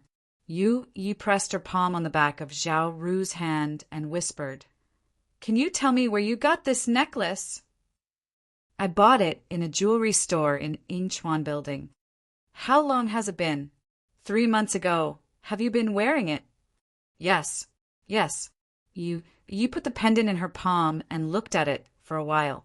Then she stretched out her palm again, caressing Zhao Ru's cheek and turning her face towards her. She knew what her master was thinking. Her master didn't ask her to put the necklace back, but gave it to her. That was to say, she could do whatever she wanted with the necklace. What her master wanted to know was how Zhao Ru got the necklace. "Since you have been wearing it, don't lose it next time." She put the necklace back on Zhao Ru's neck. Actually, she is also a beautiful girl. After that, Yu Yi combed Zhao Ru's messy bangs with her fingers and tidied her collar. In the evening, Gu Feng opened the door and saw Ma Haud and another policeman. He was impatient and impolite. "Officer Ma, what are you doing here? Haven't you hurt me enough? If it weren't for you last time, my family wouldn't be like this." Ma Haud didn't intend to be nice to such a person.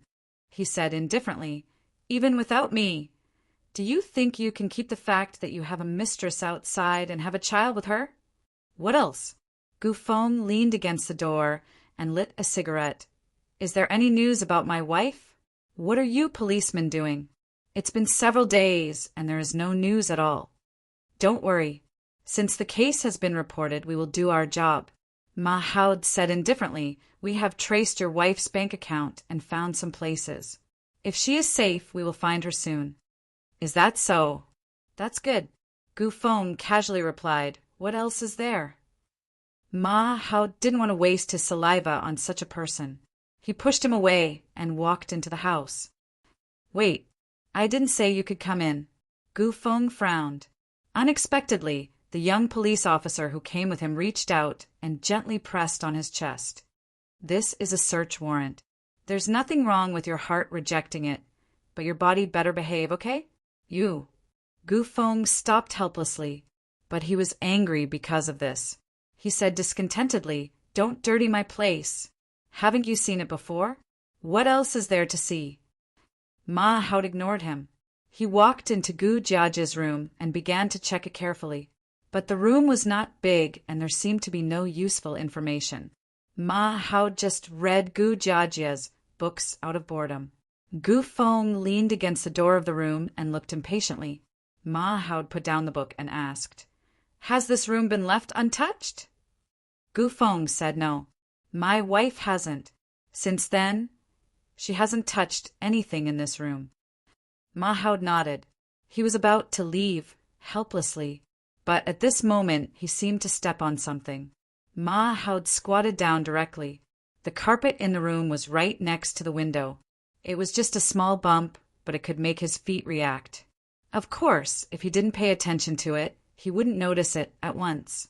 Ma Haud lifted the carpet in confusion and found what was hidden under the carpet, a very small white pill. It seemed to have fallen to the ground by accident and then rolled under the carpet. Even the part of the pill had been broken. It might have been accidentally stepped on when the policeman came up to check it. Ma Haud picked up the broken pill and frowned. He suddenly remembered the strange thing that old Chin of the forensic department mentioned before. "What did you find?" Gu Feng and other policemen came over curiously. Ma Haud opened his palm and asked, "Does your son need to take medicine? How is his physical condition?" Gu Feng looked at it and didn't care. "I don't know if he is sick or in pain. Such a big kid. Doesn't he know how to take care of himself when he is sick?" "When was your son's last physical examination?" Ma Haud rolled his eyes and asked. Gu Feng said impatiently, "How do I know?" "Isn't he your son? Make it clear he is not my biological son." Gu Feng snorted. Ma Haud suddenly stood up. His oppressive aura made Gu Feng take a step back. He said in a panic, What do you want to do?" "Nothing. I want to have a midnight snack." "Do you want me to stay here for a midnight snack?" Ma Hao stared at him. "No. Go ahead." "Hello, old Cheen. Are you still in the department? Can you help me identify something?" "Don't go, I'm coming." After making a phone call, Ma Hao looked at the young policeman beside him. "What are you waiting for? Drive." "Ma Hao, didn't you say you were going for a midnight snack? Drive." "Do you want me to check in?" Chapter 355. Ingchuan Building. Although it was called a building, it was more appropriate to describe it as a shopping mall. From the first floor to the fifth floor, there were all kinds of shops. Food, clothes, accessories, and so on.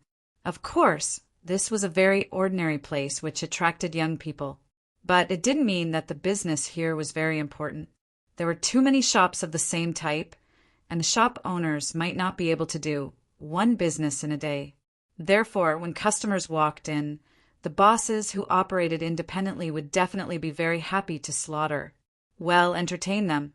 "Sir, miss, come in and take a look. My accessories here are all the latest styles. Are the silverware suitable?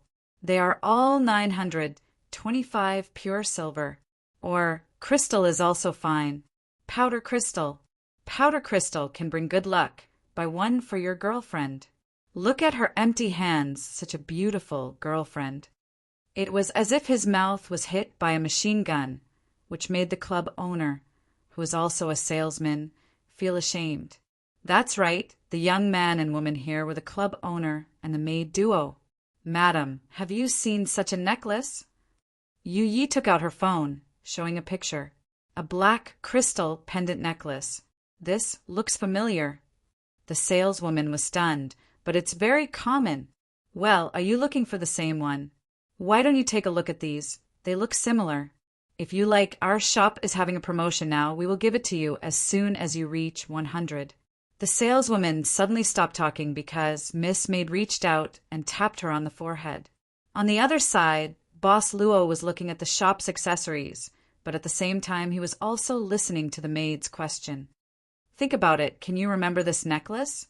3 months ago. It was a means to make the boss of the shop fall into a deep subconscious. In short, it was a kind of hypnosis to make people recall those trivial memories. 3 months ago." The saleswoman looked at her shop blankly, and after a while she said, "I remember. 3 months ago, a salesman came here to sell his products, and he gave me a batch of goods, saying that they were the best crystals. I bought some because they were cheap, but it's not easy to sell. I think a woman bought it." "Do you still remember what the salesman looked like?" Relax, you can remember, relax." At the same time, the servant girl took out a pencil and a piece of white paper and handed them to the landlady. Her finger continued to tap the landlady's forehead. The lady boss seemed to be unconsciously drawing something on the white paper with a pencil in her hand. It was a pretty portrait of a person. After a while, "Master, I don't think she knows much."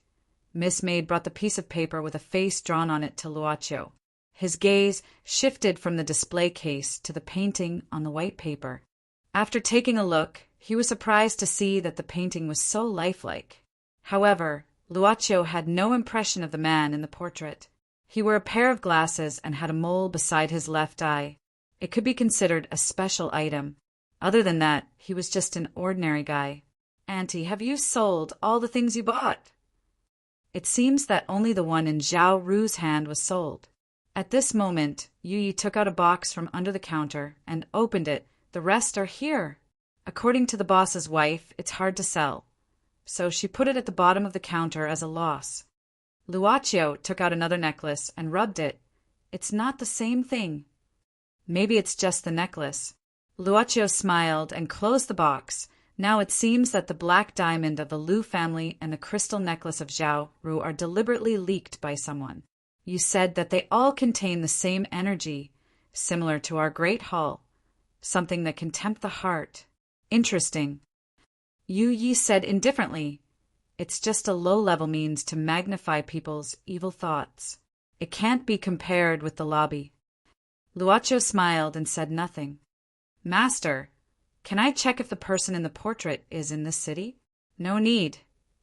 Luocho shook his head. If it's fate, we'll meet. Miss Maid knew that as the boss of the club, his hunch was always very accurate, so she didn't continue to ask. Luocho seemed to have found something at this moment. He smiled softly and opened a cabinet in the jewelry store. He took out a hand-woven rope chain with 3 amber opals. He untied the knot and lifted Ye's left wrist, bringing it up. Let's go back. Boss Luo left the shop with his hands clasped behind his back. Of course, he paid for it. In the police station. I found it. According to the composition of the medicine, it should be an anti-cancer drug called sidabinide. Anti-cancer drug. Ma Haud frowned. If old Qin said it was an anti-cancer drug, then it must be an anti-cancer drug. So he pondered for a while and said, Old Qin, guess where I found this pill? Not interested. Ma Haud blinked embarrassedly and said, I found it in Gu Jiaji's room. It fell to the ground and probably accidentally rolled into the carpet. It was ignored from the start. Old Qin suddenly stood up and walked out without saying a word. Ma Haud was stunned when he saw this. Huh? Where are you going? I want to check Gu Jiaji's body again. On the street, Xin Meihuan looked back and sped up her pace. She didn't relax until she returned to the rented house and closed the door. She looked at the small hole on the door and felt relieved when she didn't see anyone outside. Am I too nervous? She couldn't help asking herself. Taking a deep breath, Shen Meihuan put down the food she bought and walked into the room with some hot water. Although her son would take some action in the beginning, it was only a simple action. It was impossible for him to take care of himself. Stand up. Mom will wipe your body. Shen Meihuan took off her son's shirt and began to wipe his back. She had wiped her son's back several times. Every time she saw the scars on his body, she couldn't help but cry. That man was simply a demon. How could he beat his son like this? Why didn't you tell me? Shen Meihuan asked slowly, although she couldn't get the answer. But it doesn't matter. We will leave here soon. She pressed her son's shoulder and said softly, We will start a new life, just like before when we left your bastard father. You are the only one I have left. This time I will. She gently stroked her son's head, but suddenly her face changed. Those that were wrapped around her fingers were the heads that had easily fallen off her son's scalp. A handful of them. How could this be? How could this be? How could this be? She frantically tried to cover it up, but she grabbed even more in a flurry. She couldn't stop it from falling off at all. Chapter 356. A voice came to her mind. Even if he is resurrected, he may not be the son you know. But you have to know that your son is full of corpse smell, which is not a good thing for you. Your body will be damaged after a long time. In front of the mirror, Shen Meihuan washed her face again and again. The water on the basin overflowed slowly, but she looked at herself in the mirror and gradually became absent-minded. She couldn't remember the last time she looked at herself in the mirror. Was the person in the mirror with a pale face who seemed to have aged for years? His lips were pale due to the lack of blood, his eyes were lifeless, and his complexion was dark yellow. He looked just like a patient. No, I'm just too tired. Yes, I'm just too tired. She took a deep breath and turned the faucet tight. Then she quickly poured the water from the basin onto her face again and again. When she left the bathroom, she said to herself, I'm not tired. Soon it was time to depart, time to leave this place, time to start anew. How could he be tired? How could she let herself be tired? It was impossible, but the decay seemed to be getting more and more serious. It's all right, son. You're just sick. Don't worry, Mom is here. He could still move. He could open his eyes. His eyes seemed to say something. He was alive. Alive! Shen Meihuan gently held his face and said softly, It's all right. Mom is going to buy some foundation. It's all right. You'll be fine when you recover. Before that, you'll be fine. Yes, it's all right.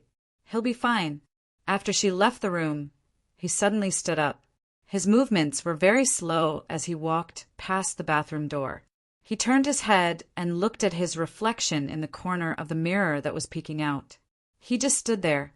Why don't you ask your subordinates to find Shin Mei-hwan? You don't have to bother with this kind of thing, right? On the street, a young policeman looked at Ma Howd after asking a passerby. Ma, you leaned against the car door while smoking. He stretched his neck and said, It's mainly because I can't figure out some things. Zhao Ru said that Gu Jiaji's death had nothing to do with her. But why was he the fifth suicide? I don't get it. Of course, there was also the pill found in Gu Jiaji's room and what old Qin said. These were all things that Ma Howd couldn't understand. He heaved a sigh and said, Anyway, Zhao Ru is in a deadlock, so I decided to come out for some fresh air. That Wang Yuechuan is sitting in the meeting room opposite the Labor Department's office. I feel uncomfortable just looking at him. So this is the reason why you came out to look for him. Why? Do you have a problem with that? Ma Howd glared at him. No. I'll go ask the owner of the store. The young man hurriedly ran across the road and walked into the store. According to the consumption records provided by the bank, they found that Shin Mei-hwan's last consumption was around here yesterday. Therefore, the possibility of her being in this area was very high. Ma Howd looked up at the environment of this place. In this kind of urban village, there were too many apartments for rent and the roads were quite complicated. It was not easy to find someone. But at this moment, the young police officer ran back quickly, beaming with joy. Horse, private investigator, we found something. Tell me about it. I showed the shop owner the photo. According to him, he should have seen this woman before. The young police officer paused and said he said that he had seen this woman twice. Both times she went out at night and came back after shopping outside. The shop owner has lived in this village for decades, so he is very sensitive to strangers. Do you know where she lives? The shop owner just pointed to this direction, but I don't know the details. But it seems that she went out at about the same time these days. Let's split up and ask them one by one. It'll be faster that way. Maybe we can meet her directly. Ma Howd suddenly became excited. Madam, do you want anything else? Do you want to try this lipstick? It's the latest style with a nice color. No, I'll pay the bill. Shin Mei-hwan said simply. Then she swiped her card, took a small bag of cosmetics, and hurriedly left the cosmetic shop. The shop assistant glanced at her and felt that she was very nervous, as if she was hiding from someone. But it was none of her business. Anyway, it was someone else's business. After going out, Shin Mei-hwan looked at the time, thinking that there were only some vegetables and meat left in the supermarket at this time. She decided to pack a takeout and eat casually today. With that thought in mind, she stopped at a fast food restaurant on her way back. The dishes were placed in front of the restaurant. Behind the glass, the boss was chopping a drumstick. He glanced at it and said, What would you like to order? 2 meat dishes and 12 renminbi per dish. Soup is on the house. It was not standard Mandarin. The shop owner seemed to be a Cantonese. There was nothing her son liked to eat. Shin Mei-hwan couldn't help hesitating. But at this time her face was a little strange. The glass in front of her was at night. In the reflection of the glass in front of her, did someone pass by behind her? Shin Mei-hwan turned around at once. Across the narrow alley in the urban village, several alleys were dark, and the old streetlights were still flickering. Shin Mei-hwan subconsciously grasped her bag, lowered her head, and said, I don't want it. She left quickly, but she could vaguely hear the shop owner's low voice. Luck! She didn't know what this sentence meant and didn't intend to think about it. She just wanted to go back to the place where she lived as soon as possible. After turning into an alley, she directly ran. But obviously, she was not the only one running on the street. At this time, the other figure also began to walk quickly, so much so that he began to run. Wearing a hat and a mask, he was obviously looking for something. His eyes kept moving in the alley, but he had to choose to leave after finding nothing. It seemed that he was really discovered. Could it go on like this? He secretly asked himself.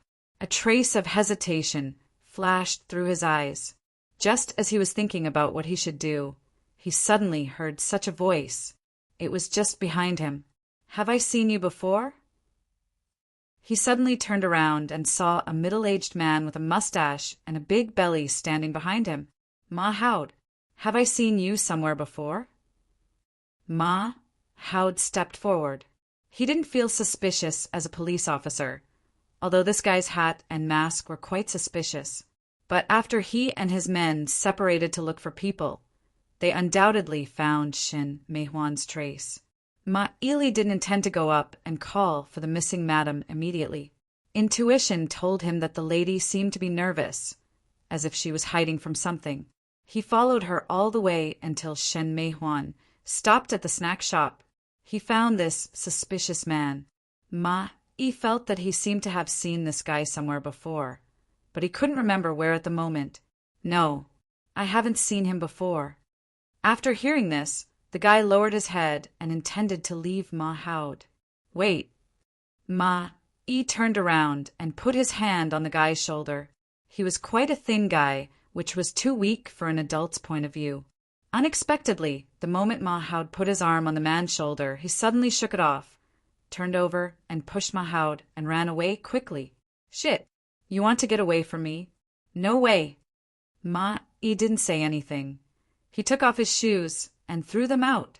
Ma Howd, who was good at sniper rifles and Coke cans, was also good at throwing shoes. His shoes directly hit the guy's heel, making him lose his balance and fall to the ground after a few steps. Ma-i quickly walked to the man's side. He grabbed the man's arm with one hand and lifted him up from the ground. "Don't move. Police. I suspect you are suspicious. Tell me your name and ID card." Ma-i pressed the guy against the wall and asked sternly. However, this guy seemed to be dead and refused to speak.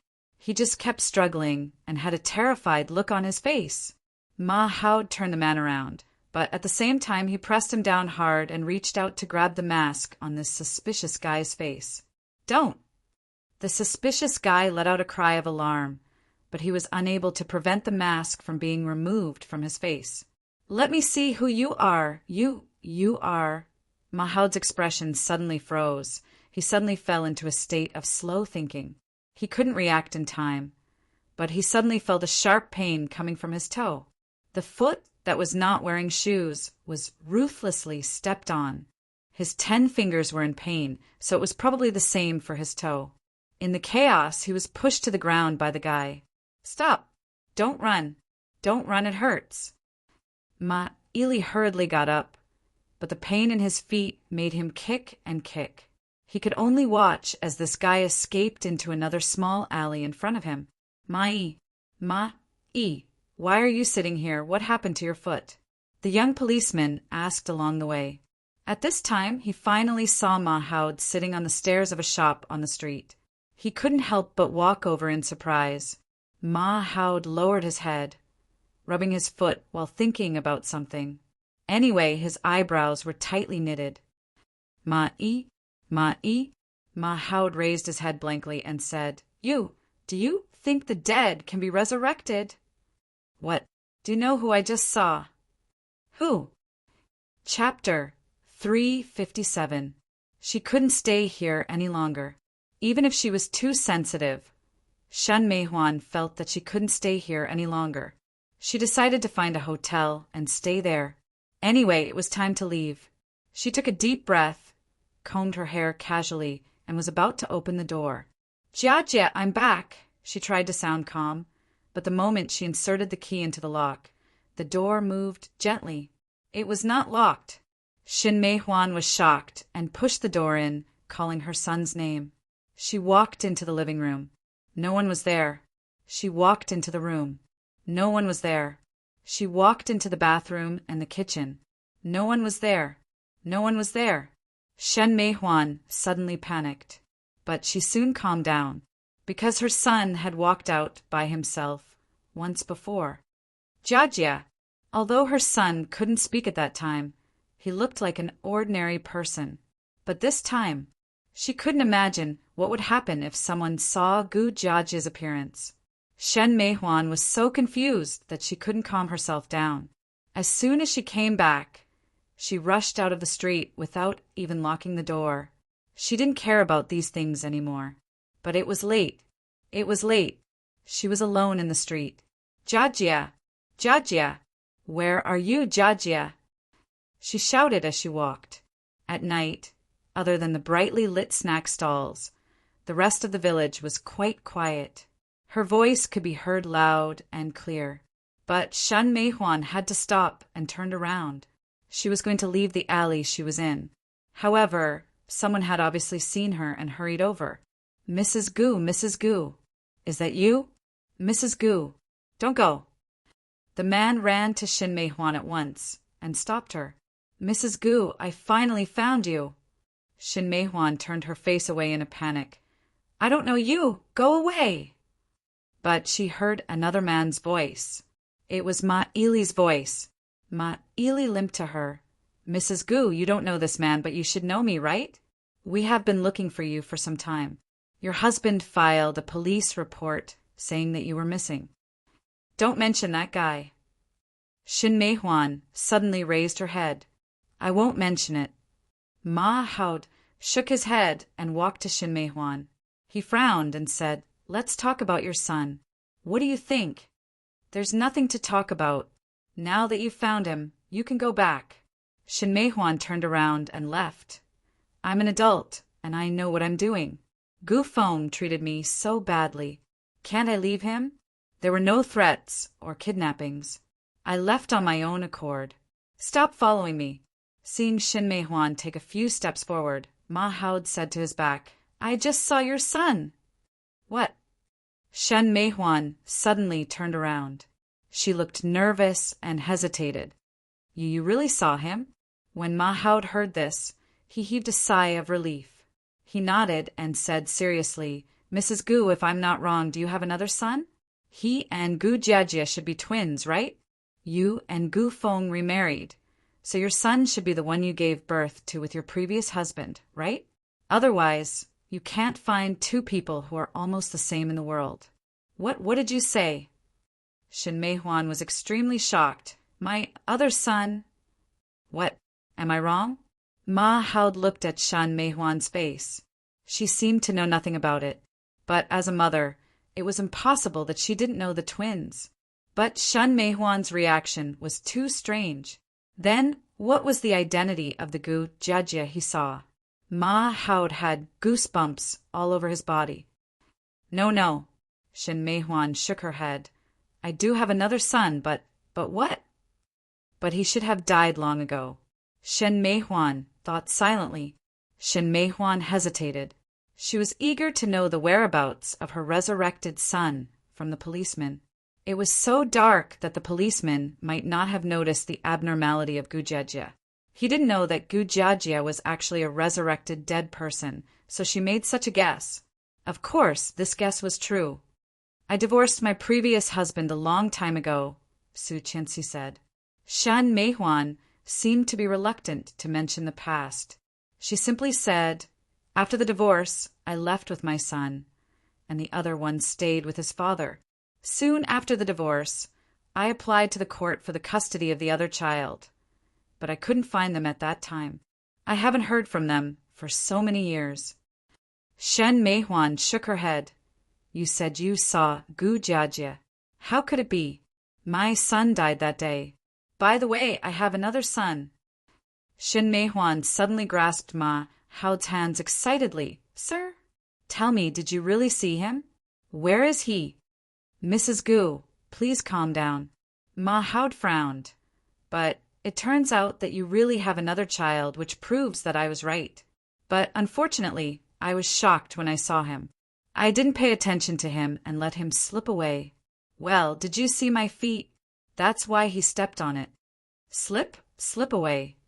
Shen Meihuan loosened her hands with disappointment. Ma Haod said, Mrs. Gu, Although I don't know the details of your other child, I found that he seemed to be following you. You must have felt it these days, right? In fact, I saw your reaction when I was in the snack bar. And your other son was also found at that time. What? The one following me is… Shinmei Huan suddenly lowered her head. She couldn't believe it. Her mind was in a mess. Her resurrected son, the son mentioned by Officer Ma, the son she didn't take away after she divorced her husband, but had died. She opened her mouth and took several breaths. She seemed to want to say something, but she didn't know what to say. She seemed to have difficulty breathing. She stretched out her hand and pressed her forehead. I'm a bit confused, a bit. She fell to the ground. Mrs. Gu. Ma howd, she seems to have fainted. Her face is so pale. In the hospital. He took off his hat and put it into his trouser pocket before walking in. Of course, he was also carrying the food that he had packed from outside. When he passed by the nurse's station, the nurse on duty obviously saw him. She immediately stood up and said angrily, Lu Jiahui, why did you run out again? Do you know your condition? Lu Jiahui was stunned. I was hungry, so I went out to buy some food. Do you know that your grandma just fainted? The nurse sighed and said seriously. Lu Jiahui hurried forward and said in horror, What happened to her? She's fine now. The nurse shook her head and said she suddenly had a fever and fainted. However, she is not young anymore.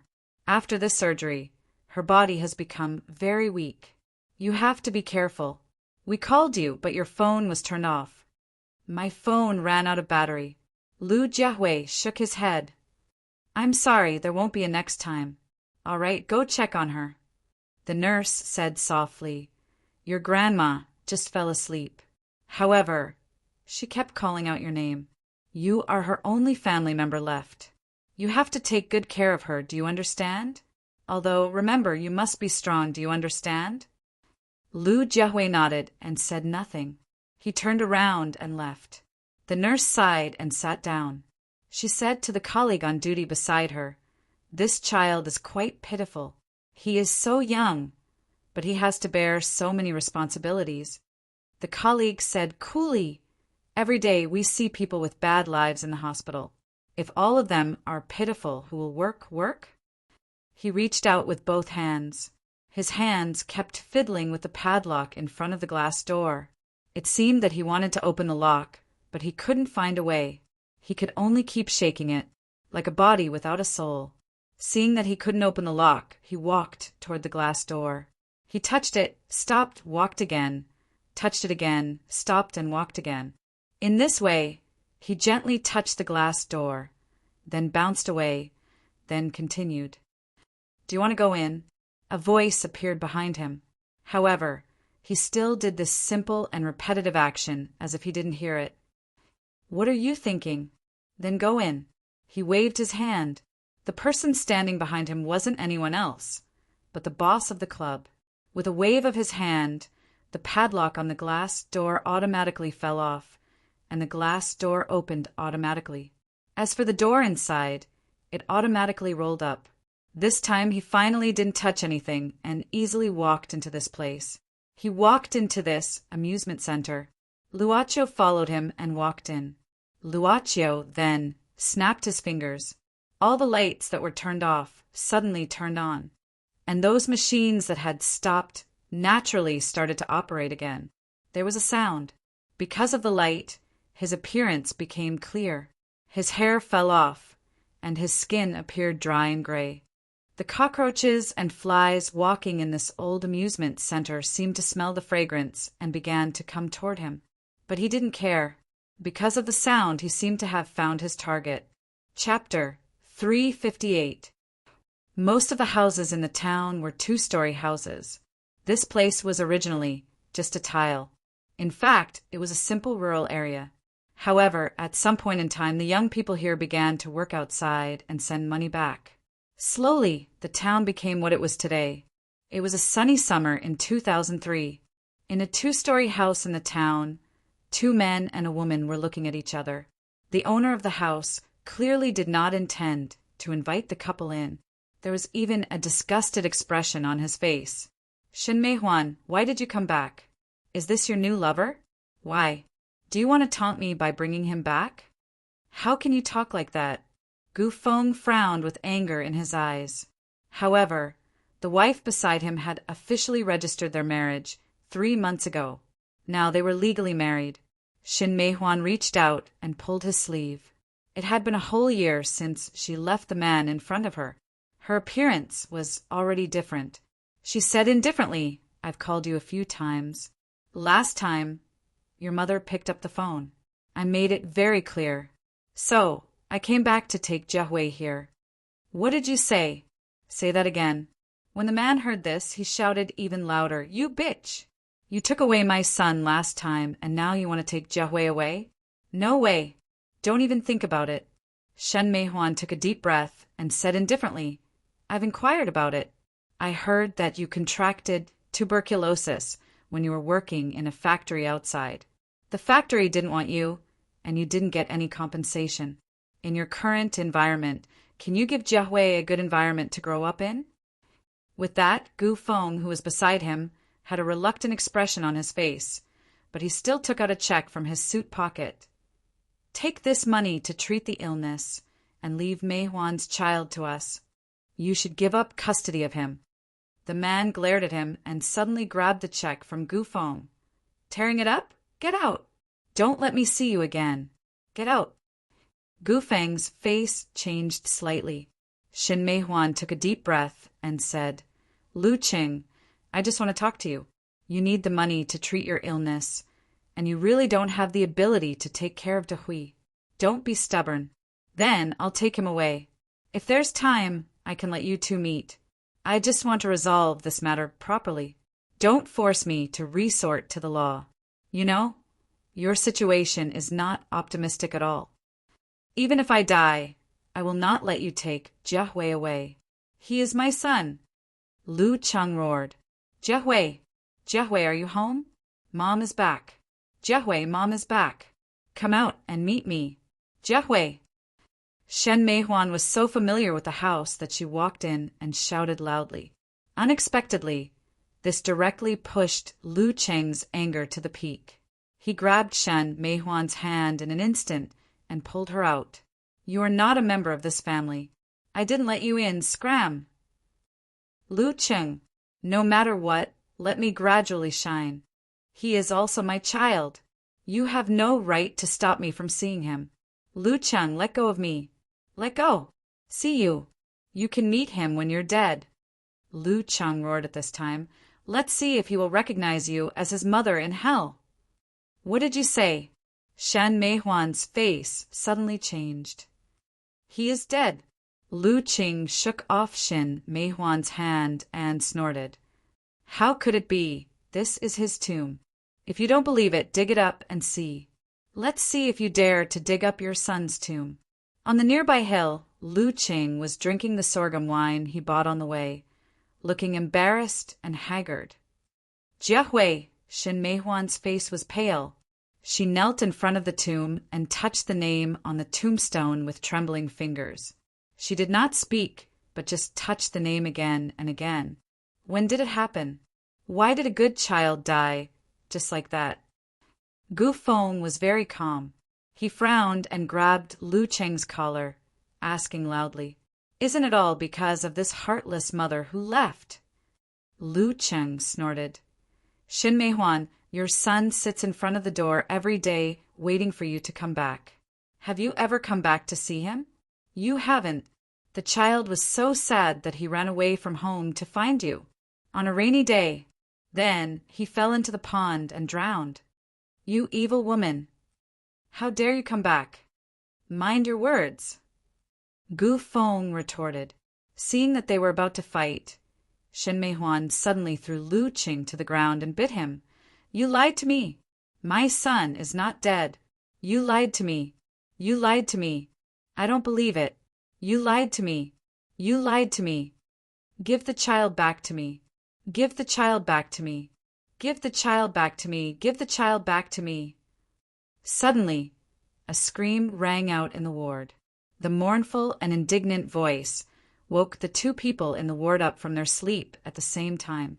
Ma Howard looked at Shen Mei Huan, who finally woke up. Seeing the sweat on her forehead, he quickly came to her and said, Mrs. Gu, calm down. You are just dreaming. Calm down, calm down. Where am I? Shen Mei Huan looked around absent-mindedly. You suddenly fainted, so we sent you to the hospital. Ma Howard said, the doctor said that you are in poor health with severe anemia and need to rest. My son! Shen Mei Huan nervously grasped Ma Howard's clothes. My son! Relax. Ma Howard hurriedly said, when you fainted, I asked someone to check the household register. We know where he is. He is here, also in the hospital, but he is in the number 3 hospital. He is here? Shen Mei Huan was stunned. Ma Howard nodded. Well, we don't know where Lu Jiahui grew up. However, we did find out that Lu Qing died of illness 6 years ago. Lu Jiahui and his grandmother depended on each other. Your mother-in-law. No, Lu Qing's mother is called He Xiaomei, right? She is He Xiaomei. That's it. Ma Howard said, according to the records, He Xiaomei came to the know. 3 hospital for a gastrectomy some time ago. Her mother is still recuperating there, and her family name is Lu Jiahui. So, the one who has been following you recently should be your other son, Lu Jiahui. Jiahui! Shen Mei Huan was stunned. She slowly lowered her head and murmured, Jiahui! She didn't know what to say for a while. How could he Jie was missing, but Lu Jiahui was still alive? She put her hands on her head and hugged it tightly. After a long time, she suddenly raised her head. Officer Ma, can you take me to see him? There are some things that I would like to clarify. Okay. Ma Howard nodded. I will talk to the doctor. It should be okay. She was taken away from the hospital and went to another hospital. There was no accident on the way. The young police officer and Ma Howard in the driver's seat and the passenger's seat occasionally looked at Shen Mei Huan in the rearview mirror. She leaned her head against the window and silently looked at the shadows on the street. They sighed silently. They thought that for this woman, the death of the son she had raised all her life might be a source of despair. But if the other child who had left her when he was young could return to her, hopefully she could get rid of the grief. After a while, they arrived at the number 3 hospital where He Xiaomei lived. Officer, this is the room. The nurse took them to the door of the ward. Shen Mei Huan put her hand on the door. She hesitated for a long time before she took a deep breath, pushed the door open, and walked in first. At this time, Ma Howard felt that he shouldn't go in. In fact, he could almost hear everything outside the door. He waved his hand and asked the young police officer to stay outside the door. The two leaned against the wall and quietly listened to the movement inside the room. When Shen Mei Huan saw He Xiaomei's appearance, she was obviously at a loss. The old man lying on the bed was obviously much older than what she remembered. Maybe it was because of the operation. Her hair was gray and sparse, her eyes were sunken, and her skin was dark and rough. The quilt covered He Xiaomei's body. She looked out of the window silently, as if she was waiting for someone to come back. Shen Mei Huan took 2 steps forward, but she couldn't think of how to call the old woman. It seemed inappropriate to call her. Suddenly, the old woman turned her face. She might have heard the movement. When the two of them looked at each other, Shen Mei Huan subconsciously said, "Mom!" However, she quickly realized what she had just said and immediately stopped. "Who are you?" He Xiaomei was a little confused. The old woman smiled kindly and shook her head. "My eyes are not very good. Come here and let me see clearly." "It's me." Shen Mei Huan took a deep breath, walked to the bed and sat down. "I'm Mei Huan. Do you remember me?" The old woman suddenly pulled her hand out of the quilt. She moved her lips as if she wanted to say something, but she couldn't say anything. After a long time, He Xiaomei put down her hand, but soon she excitedly reached out and grasped Shen Mei Huan's hand. "Is it really you? Mei Huan, is it really you?" She even reached out her hands. gently held Shin Mei-hwan's face and carefully touched it. I didn't expect to see you one day. Shin Mei-hwan took a deep breath. I heard that you had an operation in this hospital. As she spoke, she grabbed the old man's hand tightly. Can you tell me who sent you here? I knew that this matter couldn't be hidden forever. He Xiaomei shook her head. Suddenly, she propped herself up and walked down the stairs. Seeing that He Xiaomei was about to kneel on the ground, Shen Mei-hwan suddenly panicked. Mom, what are you doing? I'm sorry, Mei-hwan, I'm sorry. We lied to you. The old woman didn't want to get up, so she knelt on the ground and cried bitterly. That year you called me and said you wanted to take Jiahui away. I panicked and told you Lu Qing. Alas, we didn't mean it, but Lu Qing made a fake grave and lied to you. Lu Qing knew that you would only give up when you knew that Jiahui was dead. So. Shan Mei-hwan suddenly sat on the ground and shook her head slightly. Her eyes seemed to have lost focus. Jiahui is not dead. Jiahui. Ah.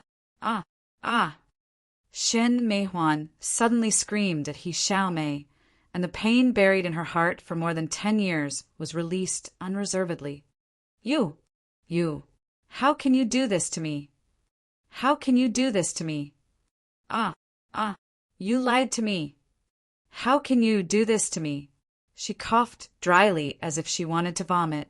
She slowly pressed her hands on the ground and shed tears. Do this to me! He Xiaomei could only hold her tightly with pain and guilt, and also sobbed. I'm sorry, Mei-hwan, I'm sorry. She was still screaming. She was afraid that she could only let herself breathe like this. Listen, I'm going to smoke outside. Tell me later. The commotion in the room was still there, but Ma-ir suddenly patted the shoulder of the young police officer beside him and walked away. Although the young policeman had been handling cases for so many years, he still knew that Ma-ir's tear ducts were sometimes clear.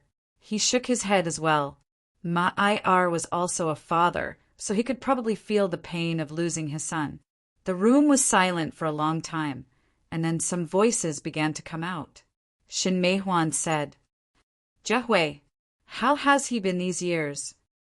Shin Mei-hwan looked at He Xiaomei with red eyes, choking with sobs. That man, Lu Qing, died a few years ago.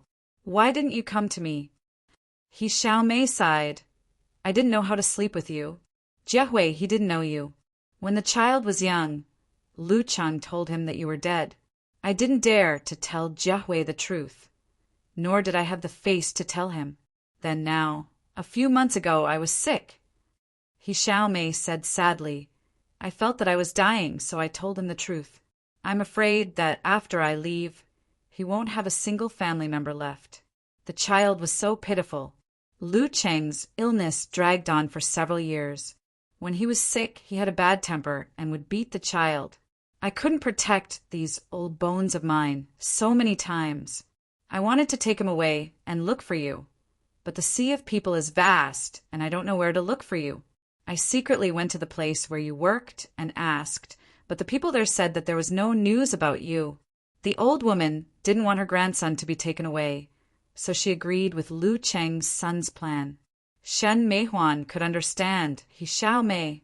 If she were in He Xiaomei's shoes, she would be no better.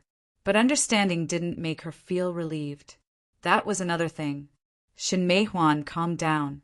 Now that she knew that her other son was alive, it was probably the best news in a long time. How did you get the money for the operation? Jiahui sold the house in his hometown and borrowed some money. He Xiaomei shook her head. I was old and didn't want to be a burden to him, but the child refused. He held me and said that if I didn't do the operation, he would die in front of me. What else could I say? She sighed and said, the doctor said that I'm too old. Even if I did the operation, it might not be successful. I thought that if I really died, I couldn't let this child be alone, so I told him the truth. Then she grabbed Shin Mei-hwan's arm. You're here. Did Jiahui find you?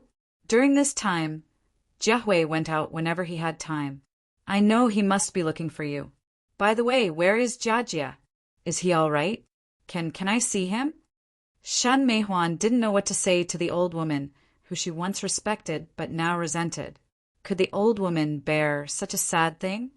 He's fine. Shen Meihuan turned her face away.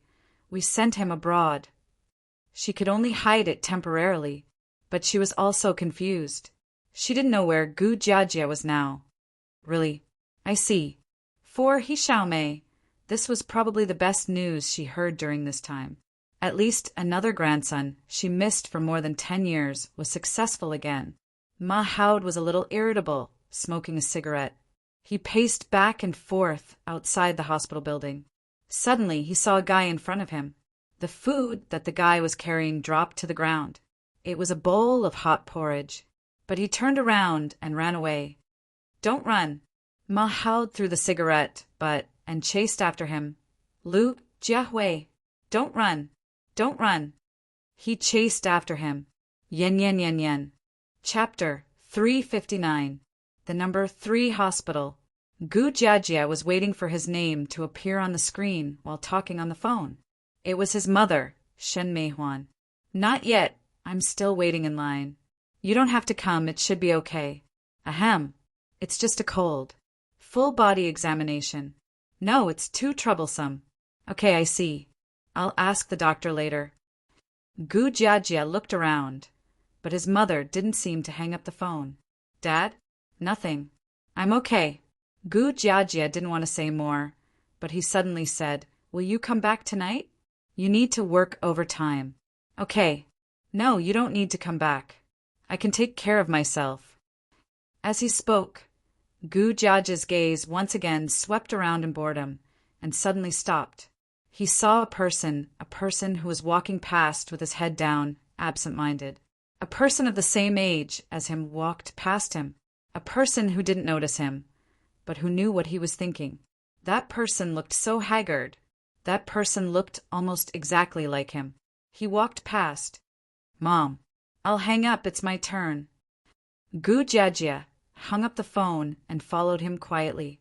Don't go, Lu Jiahui. Stop. One after the other, they were about to run out of the hospital's entrance. Ma Ili's foot was still injured, and he was sweating because of the pain. So he shouted, Where you going? Don't you care about your grandma? Sure enough, he slowed down and stopped. He turned around and frowned. What's wrong with her? Ma Ili walked over slowly. Your grandma is okay, but your mother has some matters to attend to. She's heartbroken right now, don't you know? I don't have a mother. He turned his face away. Ma Haod said, No matter what you think, your mother is not in good condition now. Her son, who is also your biological brother, died a long time ago. Don't you know about it? She has been following Shen Meihuan. You should know that, right? He nodded and said indifferently, That doesn't mean anything. It doesn't mean that I have to see her. Ma Haod frowned. That was why it was really hard to deal with a child who grew up in a single-parent family. Ma Ili shook his head and said, I think your father's divorce had a great impact on you, but she's still your biological mother. There's no misunderstanding that can't be solved. Maybe it's a good thing for you to meet. Besides, if you don't have the heart to tolerate her, why do you keep following her? Seeing that the child in front of him was silent, Ma Haod sighed and said, That day when I was at the scene downstairs of your mother's house, I saw you, right? Did you find out where she lived earlier than that? That's why you've been loitering around here, right? Did you see how much pain your mother was in that day? Stop talking, he yelled at Ma Haod. No matter what you say, I won't see her, at least. For the time being, I won't see her. You, think about it first. Ma Haod shook his head. He knew that he couldn't push such an emotional child too hard. Anyway, your mother already knows that you're here. You can't take your grandmother away, right? She still needs to be treated in the hospital. Do you want to meet him or not? Think carefully. Help me tell her. He thought for a while. Let her go back first. Maybe I'll see her after I think about it, but not now. Jiahui, did he really say that? In the ward, Shen Meihuan subconsciously grasped Ma Haod's arm and asked, Why doesn't he want to see me? Calm down, okay? Ma Haod sighed and said, Maybe he's not mentally prepared. Maybe he needs some time to prepare. I think he still cares about you. Otherwise, why does he follow you all the time? Children at this age are still immature. You have to give him some time. You can't go against him. At least, as long as Xiaomei is here, he won't leave. Shin Meihuan suddenly let go of Ma Hao's arm. His words reminded her. Xiaomei was here. Lu Jiahui and Xiaomei depended on each other, so Lu Jiahui would not leave. As long as she waited here, she would be able to see Lu Jiahui. But she didn't know where Gu Jiajie was resurrected. She couldn't let Gu Jiajie be found. What she needed to do now was to find Gu Jiajie. Shin Meihuan glanced at Xiaomei, and the old woman responded with a complicated look. Could she see Shen Meihuan's face clearly as her eyes grew older? I'm leaving. Shen Meihuan turned her face away. Have a good rest. In front of the hospital, Shen Meihuan turned around and looked at Gu Jiahui. Mrs. Gu, let's send you back. You must be tired. Ma Hao could only say these words at this time. No, thanks. Shin Meihuan shook her head. I won't go back to that place. And I don't want to see that man. If you really want to help me, tell Gu Feng that I won't be with him anymore. Tell him that I'll find time to divorce him. That's all, don't follow me. This is my phone number. Ma Hao nodded. There was not much space for him to intervene in this kind of family matter. He wrote down a phone number. Call me if you need anything. Thank you. Shan Meihuan walked out of the number 3 hospital alone. Ma Private's eyes had not aged. At this moment, with a glance, he could clearly see a figure hiding under the tree and watching silently. Ma Hao shook his head and sighed. Even an honest official can't solve a family matter. He looked at the sky and subconsciously touched his stomach.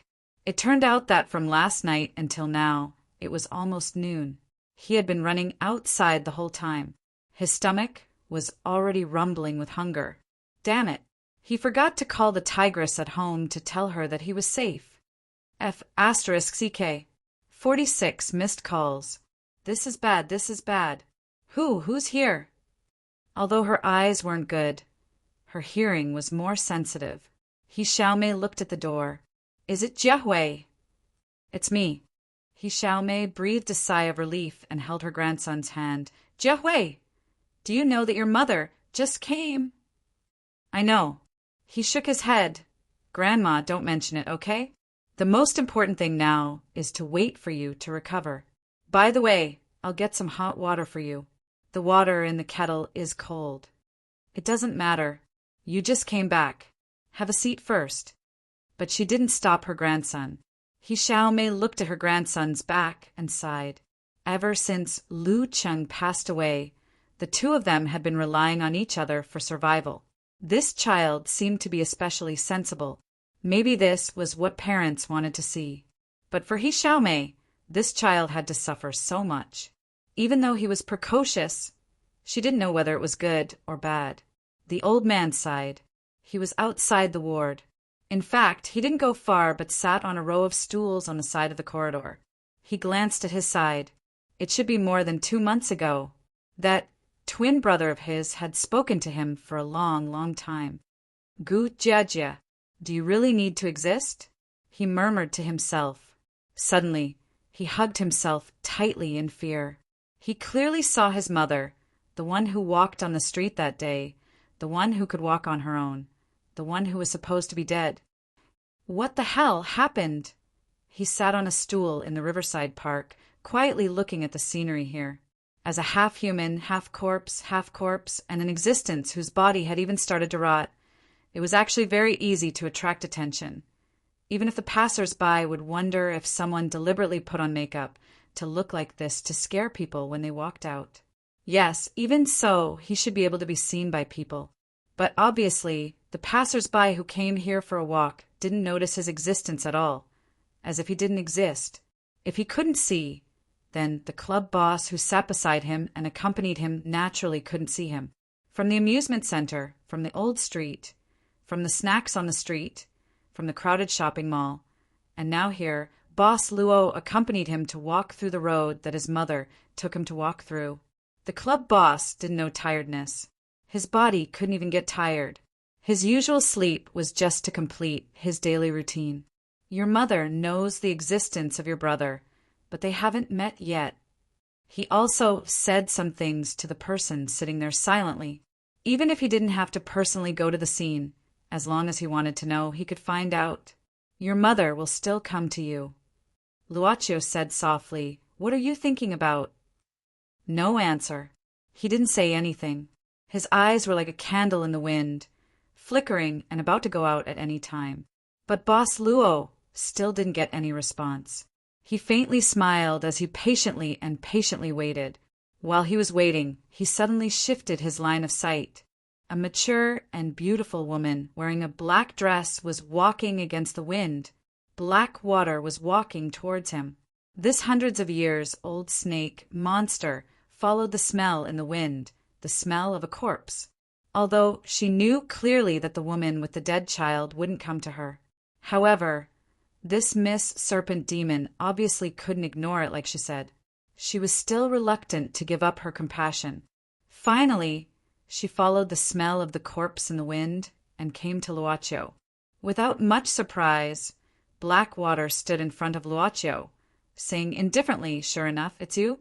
An ordinary person can't have that kind of ability to turn a dead person into a walking corpse. Luocio smiled slightly, as if he wasn't too surprised about the appearance of this snake monster. He seemed to see a familiar person, saying softly, "Do you think he's really a walking corpse?" "Yes, he's already dead." Blackwater frowned. His soul has already disappeared. Now he's just a corpse without consciousness.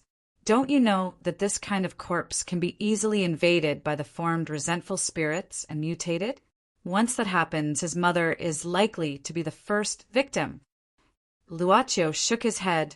"I don't know much about cultivation, but Miss Blackwater, in your opinion, what are the chances of resentful spirits being formed in this modern environment?" Blackwater frowned, not continuing to discuss this issue, but said seriously, "Why are you so cruel?"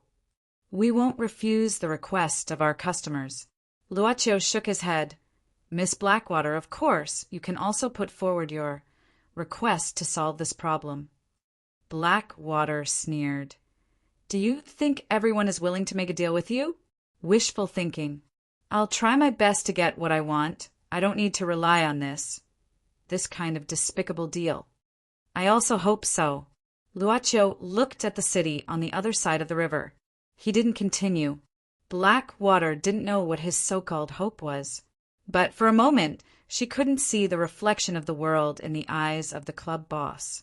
Blackwater retreated step by step. She wasn't afraid of anything. She simply knew that since the club's boss was sitting there, she had no other way to get close to the zombie except to propose a deal with him. "What exactly do you want to do? Are you letting him live like this? Is he not considered alive?" Luocio said softly, "I just want to know what he's thinking. His soul has long since dispersed. How can there still be thoughts?" Blackwater shook her head. Unexpectedly, Boss Luo made a gesture of silence. "Shill." He looked at Blackwater. Chapter 360. The city collapsed in an instant. Huge cracks appeared on the ground from the end of the earth. Wind and thunder were stirred up, and dark clouds were rolling. Flames spurted out from the cracks of the earth, and the world was dyed dark red. Long Shirua even heard the sorrowful cry of all things. Her eyes were filled with blood-red tears. The earth would eventually fall under her feet. She found that she had no way to retreat. She suddenly opened her mouth and let out a mournful dragon roar, shouting to the sky. But the darkness would eventually swallow her up. No, she let out an unwilling cry and opened her eyes in the darkness. Looking up above the primitive forest, there was a dazzling galaxy that was rarely seen in this era. It was a rare night with good weather. Long Shirua found that she was still leaning on the branch of the ancient tree. The dream had made her sweat on her forehead. This dream had been bothering her recently since she got close to the door. Miss Long gently pinched the space between her eyebrows as she stretched out her hand. The wind brought the water vapor in the primitive forest at night to her fingers. It gradually condensed and finally condensed into water droplets. Long Shirua touched her lips with her fingers, moistening the dry lips. After drinking the dew, she jumped down from the tree and continued to walk into the depths of the forest. She was almost there. Maybe the place could give her an answer. The first movement of the soul. Soul seemed to be the name used by this weird shop. But as an Eastern monster, Blackwater was more used to call it soul. Frowning, Blackwater looked at the walking corpse with doubts. His body had shown obvious signs of decay, and his eyes didn't give her a feeling of humanity. Where was the voice of the soul? Blackwater focused all her attention on her eyes. If there was anything different between this undead and those she had met before, it was that this undead was very quiet. Although the corpse aura was more and more intense, there was less evil spirit and hostility that a walking corpse should have. I couldn't hear a thing. Of course, Miss Blackwater didn't say it out loud, but her expression proved that she meant it. I remember now. Luaccio threw a glance at Blackwater. Remember when you opened your eyes for the first time. Remember when you were going to open your eyes. I believe you can hear it because you have the right to. Blackwater felt an inexplicable fear and took a step back subconsciously. The owner of this shop looked like an ordinary person, but he gave her a very complicated feeling from afar. She retreated step by step. Not long after, she turned around and left quickly. She suddenly wanted to return to the side of those little demons. Luaccio retracted his gaze and once again stared at the rotting body beside him with a hint of anticipation. However, he suddenly stood up and walked in a certain direction. He took the time to return home and take a bath. After drinking his wife's soup, the horse galloped back to the police station. Although the case of Gujiajia was still unclear, Ma received a call saying that there was a new discovery about Zhao Ru's case. What did you find? Ma asked directly as soon as he sat down.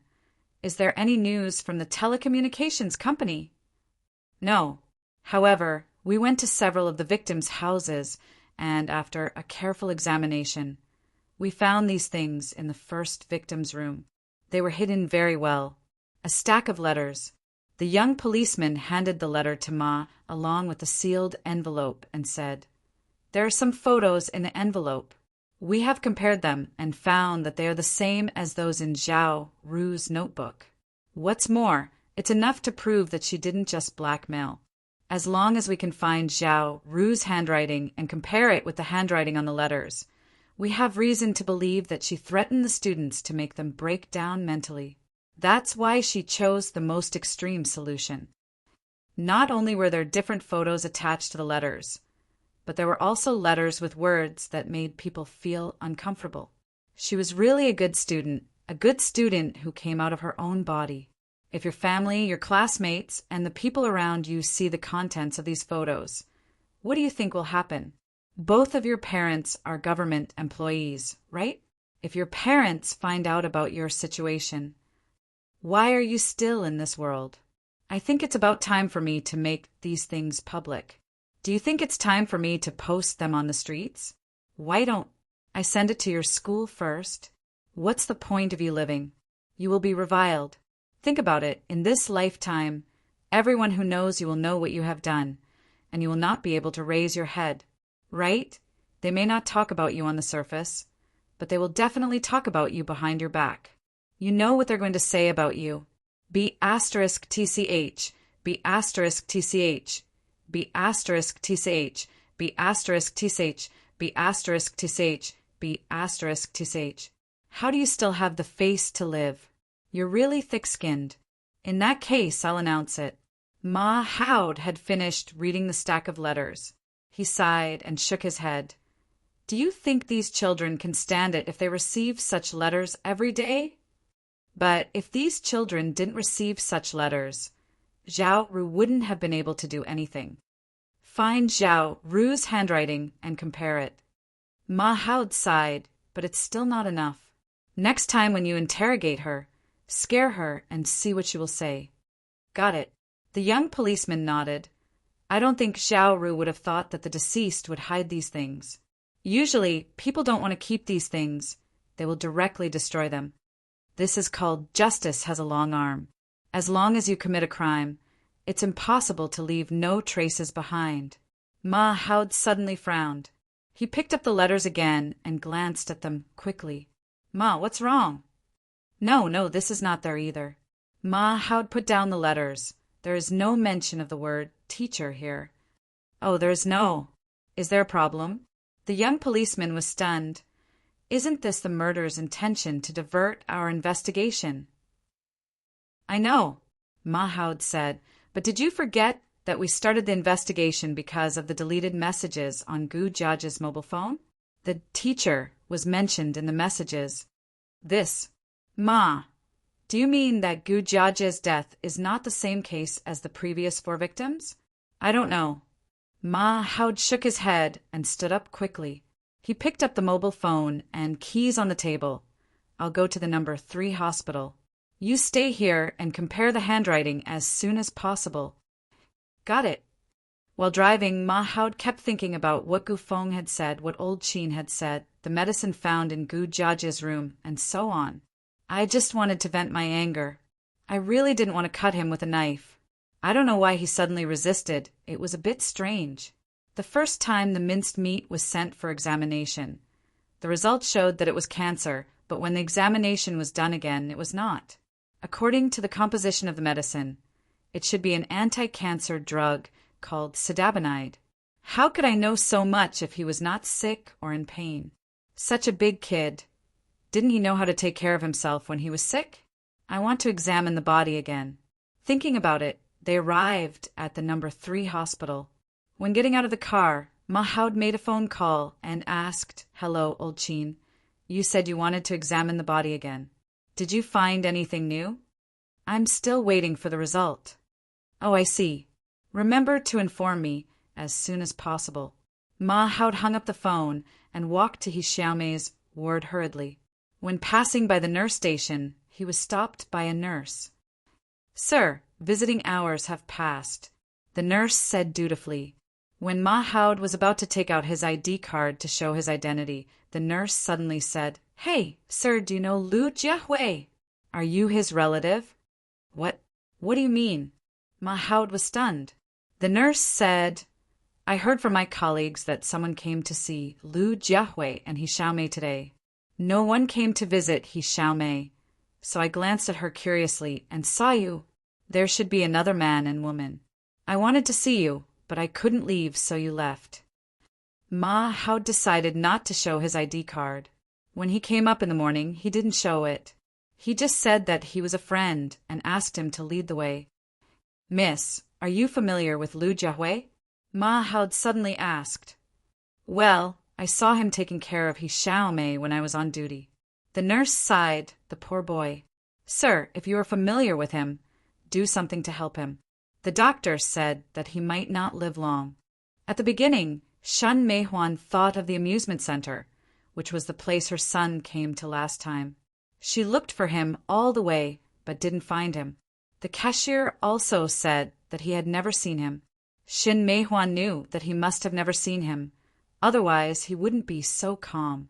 But he was not here. Where would he go this time? Shen Meihuan hurriedly left the amusement center and looked for the places where she had taken her son to. Unconsciously, she came to the hotel where she had stayed at the beginning, thinking of the mysterious woman in black who also lived here. Shen Meihuan hesitated. She stepped back and wanted to leave. However, he did not expect to hear a voice coming from behind him at this moment. Are you looking for me? I'm just passing by. The moment she turned around, Shen Meihuan saw the mysterious woman who called herself Blackwater again. She didn't want to say anything more to this mysterious woman and intended to leave. Blackwater said, Your son left by himself again, didn't he? Do you know anything? Hearing Blackwater's words, Shen Meihuan stopped. Blackwater said indifferently, Look at your face. Don't you feel it? The corpse gas has begun to erode your body. Did you see him? Shen Mei Huan grabbed Blackwater's arm and begged. Please, I'm begging you. Please, if you see him, please tell me where he is. Sorry, I don't know. Blackwater shook her head and pushed Shen Mei Huan's hand away. She walked into the hotel with 2 big bags. Please tell me. Blackwater heard a slight sound. It was the sound of Shen Mei Huan kneeling on the ground and kowtowing to her. She didn't, nor did she dare to look back at the poor woman. Instead, she walked straight upstairs. Shen Mei Huan absent-mindedly watched the glass door in front of the hotel swing freely and gradually close. Finally, she disappointedly held her legs and slowly stood up. She felt desperate again and planned to pray to that mysterious place. The longer the time passed, the greater the chance of her son being found. She didn't dare to think about the consequences, so she was willing to pay any price. But at this time, wait for me, I'll take you to him. Don't make too many deals. At this time, Shen Mei Huan heard Blackwater's voice. Thank you, thank you, thank you.